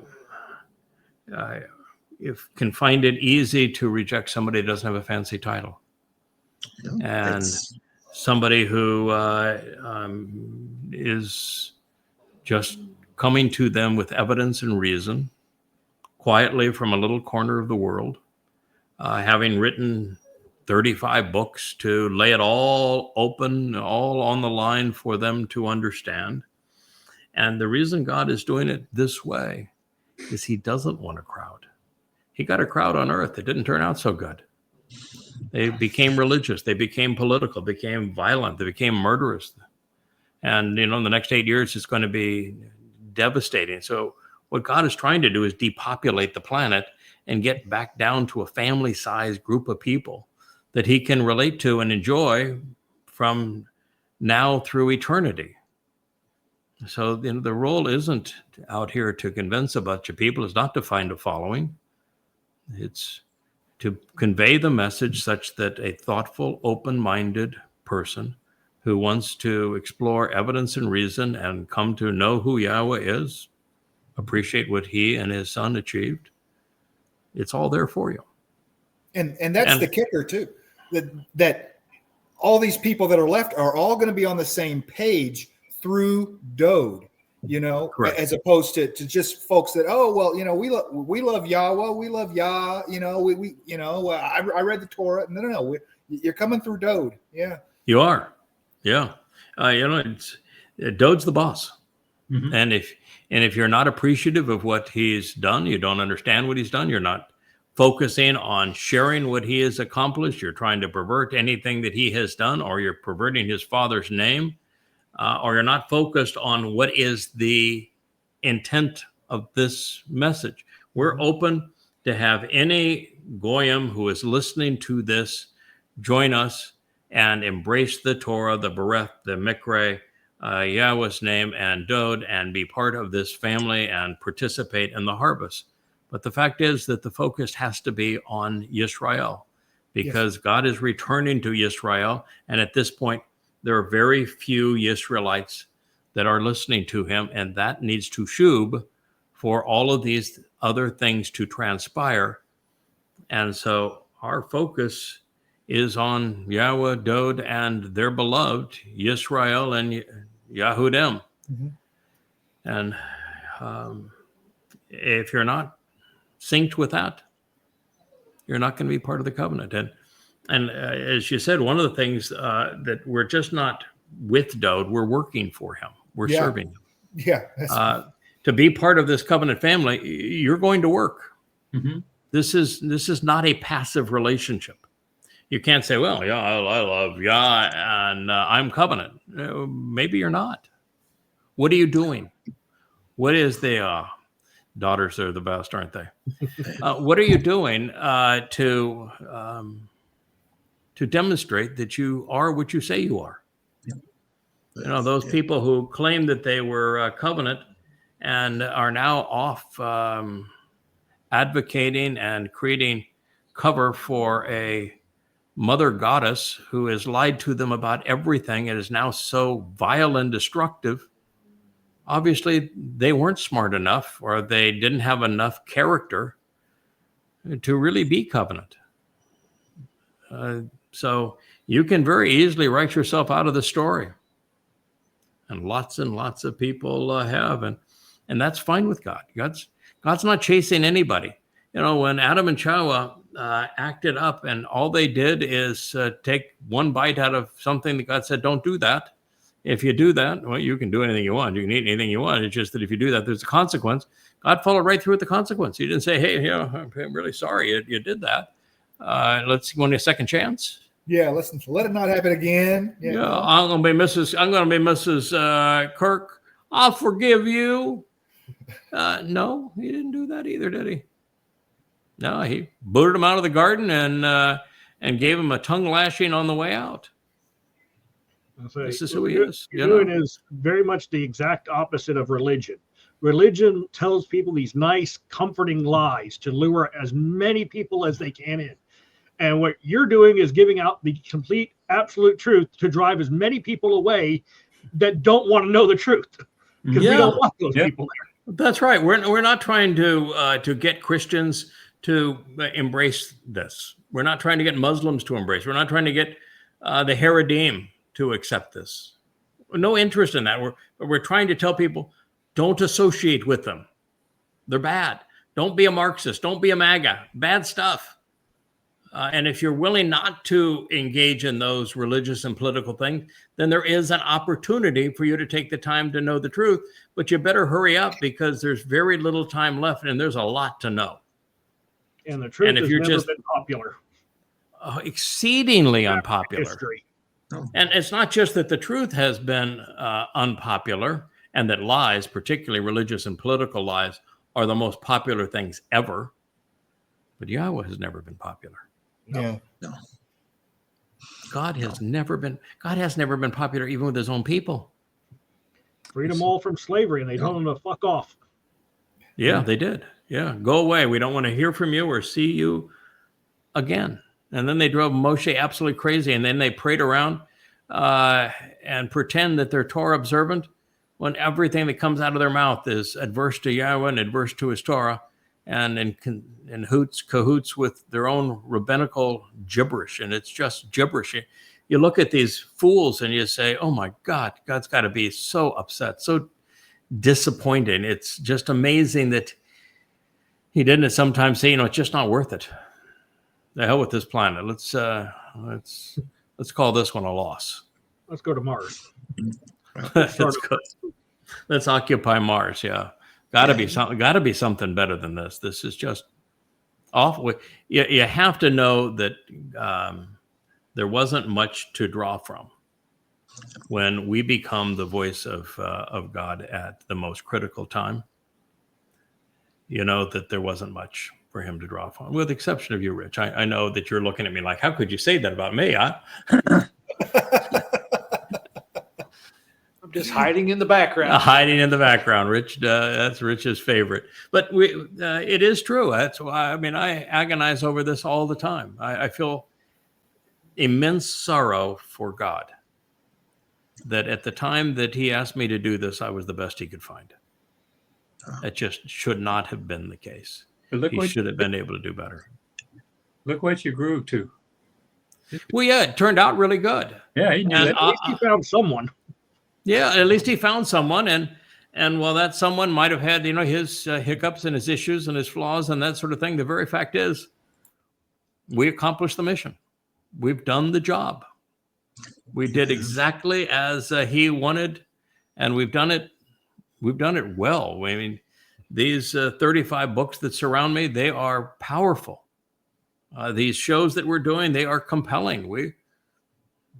If you look at the number of insights that we have deduced and the number of statements that we have properly translated and the conclusions that we have drawn, it's more than every religious scholar, every rabbi has theologian throughout all time and all combined. Yeah. And That's so because your agenda was truth, theirs was profit. Yes, that's true. That's we have a single motivation here, and that's truth. And God has now said 3 different occasions that the inheritance for this happens to be the covenant family. Yeah. That's the inheritance, which is God saying all of this work, the compensation for all of this work is when we're together, you're going to look at the covenant family that is part of forevermore. That's my family, that's Dode's family. And you're going to look at them and say, that's what you've earned. This is the result of your work. It's what you've inherited. And because we're part of God's family and serve Dode, the first thing you do is say, I appreciate inheriting them. Here, they're yours. I'll serve in any way you'd like, but they're yours. What a wonderful compensation. Well, look, Craig, you basically were chosen long, long ago to nurture and birth Yehudim, Israelite, Goyim, whoever had eyes to see, ears to listen, and would just be logical and reject religion, militarism, conspiracies, and politics. But yeah, so the reason we know this to be true is that in all of human history, there's no one who has done these things. Right. There's no one who has said, if you're going to approach God, the first thing you have to do is forego religion, and you must forego politics, and you must forego conspiracy. You have to give up the 3 things that people hold most dear today before you can even begin this journey. And no one has ever done that before. No one has ever taken the 2 most popular religions in human history and excoriated them and written 10 volumes proving through their scriptures, using their words to prove that they're absolute frauds. Yeah. And you're going to start by saying, oh, by the way, you 6 billion people are dead wrong. And let me explain to you why you are wrong. Because I want God's people to know this is why you're wrong so they can defend themselves against you. No one has ever done that. No. Again, as the master of the retrospective scope, you're also the the king of what the word counterintuitive means. Yeah. I mean, you define that word. It's basically, it's like shock to people to understand the truth. It's the truth. Yeah. It The is unvarnished truth. it is all counterintuitive that the name they said couldn't be pronounced, and you would be disrespecting it to pronounce. We've proven that you're disrespecting it not to pronounce, and it's very easy to pronounce. Mm-hmm. When people say that the religion leads to God, we've proven exactly the opposite. Yeah. Right. When the most recent ploy is modesty is what God is seeking, I've proven that there is no word for modesty, and no, he's actually seeking boldness. Bold. When people want to present God as tolerant and he sees your heart and everything's going to be fine, I said, no, that's just not true. You have to be right. When people have promoted for recorded history that all souls go to heaven or hell, and I've demonstrated no, the vast majority of souls simply cease to exist. It's just thousands of these, and they're all counterintuitive. They're exactly the opposite of what everyone has been led to believe. So, it's 10,000 counterintuitive conclusions, and it's why I'm always so attuned to find the religiosity in a rendering, a definition, a word, a translation, because I know that's not Yah. And to take the time to find either the verbal root or cognate of the word that proves that to be the case. Because God is exceedingly consistent in what he wants, what he likes, and therefore I guess to be with Yah, you have to be Kodesh, which is counter to man. To think like Yah, you have to be counterintuitive to the thinking of man. So you have to be a man that leads away from men. That apart. Think about it, it's all very intuitive. It makes perfect sense. It's counterintuitive to everything you're told, but it is like when you first revealed, 3 destinations, it was like, that makes perfect sense. That's the only just way it can be. It is. And that was it just resonated like this is so true. And what JB is talking about here is that you were an agnostic at the time, and most people who were agnostic and looking at this universe and saying it makes sense that there is a God and a creator, because it happenstance, just sheer chaos doesn't deliver what we're experiencing. But the religious God who says you will obey me or I will torture you forever in hell is sadistic. Mm-hmm. So if it's only heaven or hell, the God is sadistic and it's not worth knowing. He should be feared. And then to find out in the book of Hosea, and then find it affirmed in 100 and maybe 1,000 other places, that what God says, that most souls simply die at the end of their mortal existence. They've lived their lives. They've had their opportunity. They don't know God. God doesn't know them. There's no penalty. There's no reward. Their soul simply ceases to exist. It is totally and completely fair and appropriate and not hurtful, non-punitive, but not rewarding either. And then God says, if you are not misled, but you are among those who are misleading, a political leader, a religious leader, a conspiracy leader, then there is a place for you. There is a consequence of what, for example, is happening at the Mother Goddess cult. There's a consequence of that. And God's not going to back down from that consequence. Otherwise, he would cease to be fair. And because that is deliberate malfeasance. Mm-hmm. And then there is a very succinct, clear path to God. 5 extractive conditions of the covenant. You must accept all 5 of them. You must know them, agree with them, accept them, act upon them. And the only way you can do that is to follow through the proper intent of the 7 Moed Mikre and understand how Yahweh enabled them through his beloved son Dod. Mm-hmm. And then once you're part of this covenant as a result of those things, that you engage and you're a productive member of it. What's the word for co-workers? Ebed or Ebed. what's the Ebed. Ebed? No, Ebed. So, Ebed. Ebed. Okay. So what is the plural form? To be those like Ebon, those co-workers. Ebonim. Yeah. Yeah. Ebonim. Yeah. Ebonim. Yeah. I mean, that's what we're called to do. Yeah. Now, what God says quite often is that Moshe was his Ebed, singular, masculine, and that Dode was his Ebed, co-worker, an associate, singular, masculine. And he will present this role that I'm playing as well, singular, masculine. But God is really clear about this thing that we're doing now. And he says over and over again that, in fact, we just read one of them, that there is a team now that comes to support this effort. And I think the reason for that is God that realizes that having tried it with Moshe and it didn't work, having tried it with his beloved son, Dode, and it didn't work, and God even tried it with himself and it didn't work, that we're running out of time and it's got to work, that one person can't do it. It requires a team.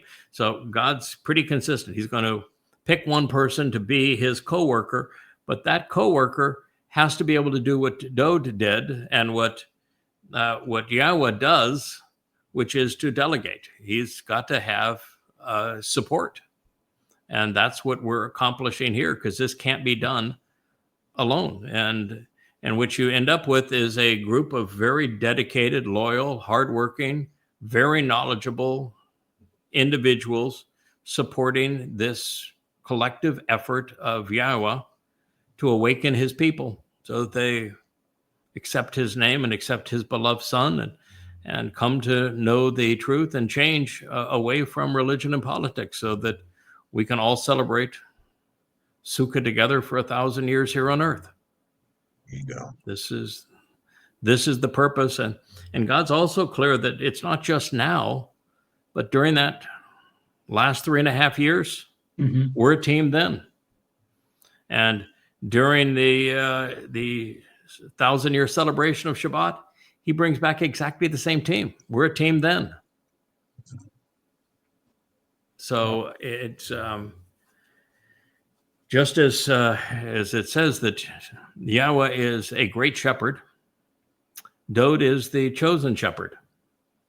But Dode, as the chief shepherd and king, has shepherds to shepherd underneath him. It's his prerogative to do that.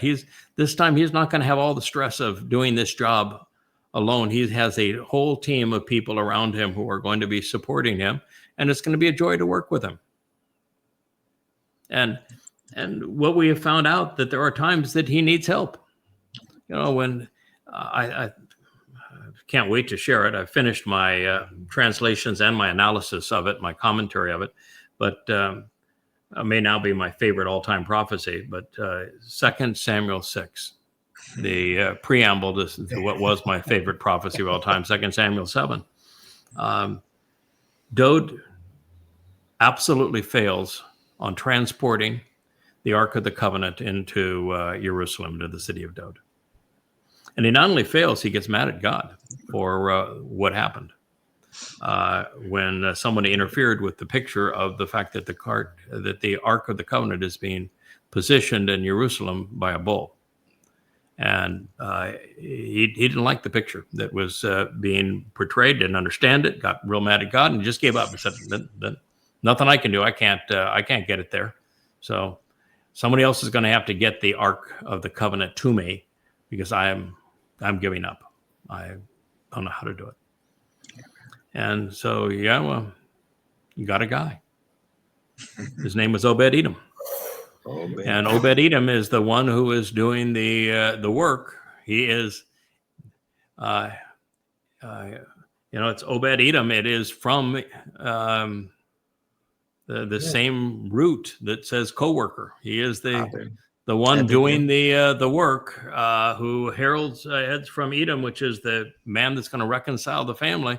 And he is the one who gets the ark into the city of Dode. And Dode completely relies on it. Dode doesn't touch it, doesn't manage the process, doesn't do anything other than he puts on the ephod of the head priest and dances like crazy and sings and gyrates and just has a great time in the process. But he doesn't stress about anything because he's relying on somebody to do this. And that is the theme of Forevermore. It becomes one of the most telling prophecies of how we're all going to work going forward. He tolerated correction. Oh boy, did he ever, because we use the Hitpalel stem, which he just comes to Dode and said, pal, son, you got this one wrong. Yeah. I'm going to explain to you who that bull is, who Obed-Edom is, how he's going to reappear in this story, and how I'm having him reposition that ark so that it's ready for you when you return so that you can anoint it. Oh, by the way, with the bull's blood. Now, how's that for pulling the story together? And that's what you rejected. But I got you on this. Now that you know the story, let him do his job. He's serving you. He's working for me. And when it all takes place, all you need to do is celebrate. That's your job. There you go. And Dode did. He did. And how's that for quelling all those religious types who say the prophets, everybody has to be perfect? Yeah, as a matter of fact, there's a little ending of that story that is the most delicious prophetic rebuttal of that and a rebuttal of modesty in the history of humanity. It is the all-time best rebuttal to somebody who was uncomfortable with somebody being immodest and celebrating before God that has ever been spoken in the history of the planet. Talk about dance like no one's watching. I mean, whoa, and it's a woman that is an insider. His foul-mouthed, mean-spirited wife, which means who is named questions everything, whom tries to put other people down, put everybody that was associated with Dode down, just as this foul-mouthed woman does too, tries to put everybody that is that's working together with us down, and pretend that she is better than everybody else, and then to condemn Dode while Dode is dancing right there with Yahweh, and Dode says, "Hey, I'm the one he chose. You just deal with it. I'm not going to tell you why he chose me. It's just that he rejected you and your family. He chose me." And as for the people that you mentioned as those concubines that I embarrassed myself in front of, that you claimed I embarrassed myself of them, and you said that I was of no significance whatsoever before, well, I'm going to go visit them now, and I'll let them decide how significant I actually am. And Yahweh puts his arm around his boy and said, "Man, great line, kid. Couldn't have said it better myself." Yeah. And Sylvia was the great prophetess before this, because she explained when it was time to part with what I think is Kirk's greatest painting ever. When I said, "No, you keep it in your home. I want to enjoy it in your home. I want to buy it, but I want to present it in your home." And he said, "No, my husband is already well hung in my home." She got Dode's line before I even had a chance to translate it. Wow. Score one for the Sylvia. Score one for the Sylvia, yeah. Wow. Now, if we could only get you a new prostate. Well, we're going. We'll have it all together. I don't think there were going to be prostates in Shamayim. I don't think we're going to have to worry about that. No, when we're in Shamayim, we'll have no physical beings whatsoever. Yeah. So I'm sorry, Kevin, to pop your gray beard bubble there, but in Shamayim, we're all going to be light and brilliant illumination. When we leave Shamayim and we want to travel through the universe, we'll travel through as light as well. But all we're going to do is dispatch a portion of ourselves, kind of like an avatar. We'll send a probe of part of us to another place, and experience it. And when we're there, whether it's on Earth or on another planet or wherever, we're going to be able to transform as E equals MC squared some of our spiritual energy into physical matter, at which point you can appear just as you are, or in in your case, it might be difficult to have an enhanced version, but in my case, it'd be pretty easy to make improvements. And then I'm going for some enhancements. So anyway, that's kind of the beauty of what God is offering us. We've gone well past our 2-hour threshold of family hour, so I think this is a good time to conclude. We'll pick this up and continue on our presentation of Daniel 9 as we work our way through the week. We're right now actually in a slight divergence into Offering𐤄𐤅𤄄𝐉, because Offering𐤄𐤅𝐄𝐉 was cited in Daniel 9, and we'll explain exactly what that does. We're going to do some math for those of you who like mathematics and come to understand exactly what Gabriel Dode had to say about the timing of his fulfillment of Chag Matzah. It's one of the sweetest prophecies ever. And then he goes through and he describes exactly what we're witnessing now in the lead up to Shabuah, with the forfeiture of the heart of Israel, giving it to the Islamic State, and what the consequences of that are, and then how the next 7 years plays out. A lot to learn. It's a marvelous presentation, and we're going to explain it all to you so that you know tomorrow, today. Wonderful position to be in, to know what's coming. Wookie will be here. Rich will be here. Look at Wookie and Rich. Just now, there is a happy man and his dog right there. I will tell you for sure. Lovely to see Wookie and Rich together in this way. Fellas, thank you for being part of this. I appreciate it very much. It's a thrill to be able to work together and to know that we are a team with a common goal. To share Yahweh's name, to share his love for his beloved son, and what all that Dode represents. Thank you. Thank Good you. night. Thank you, Ben. Good night.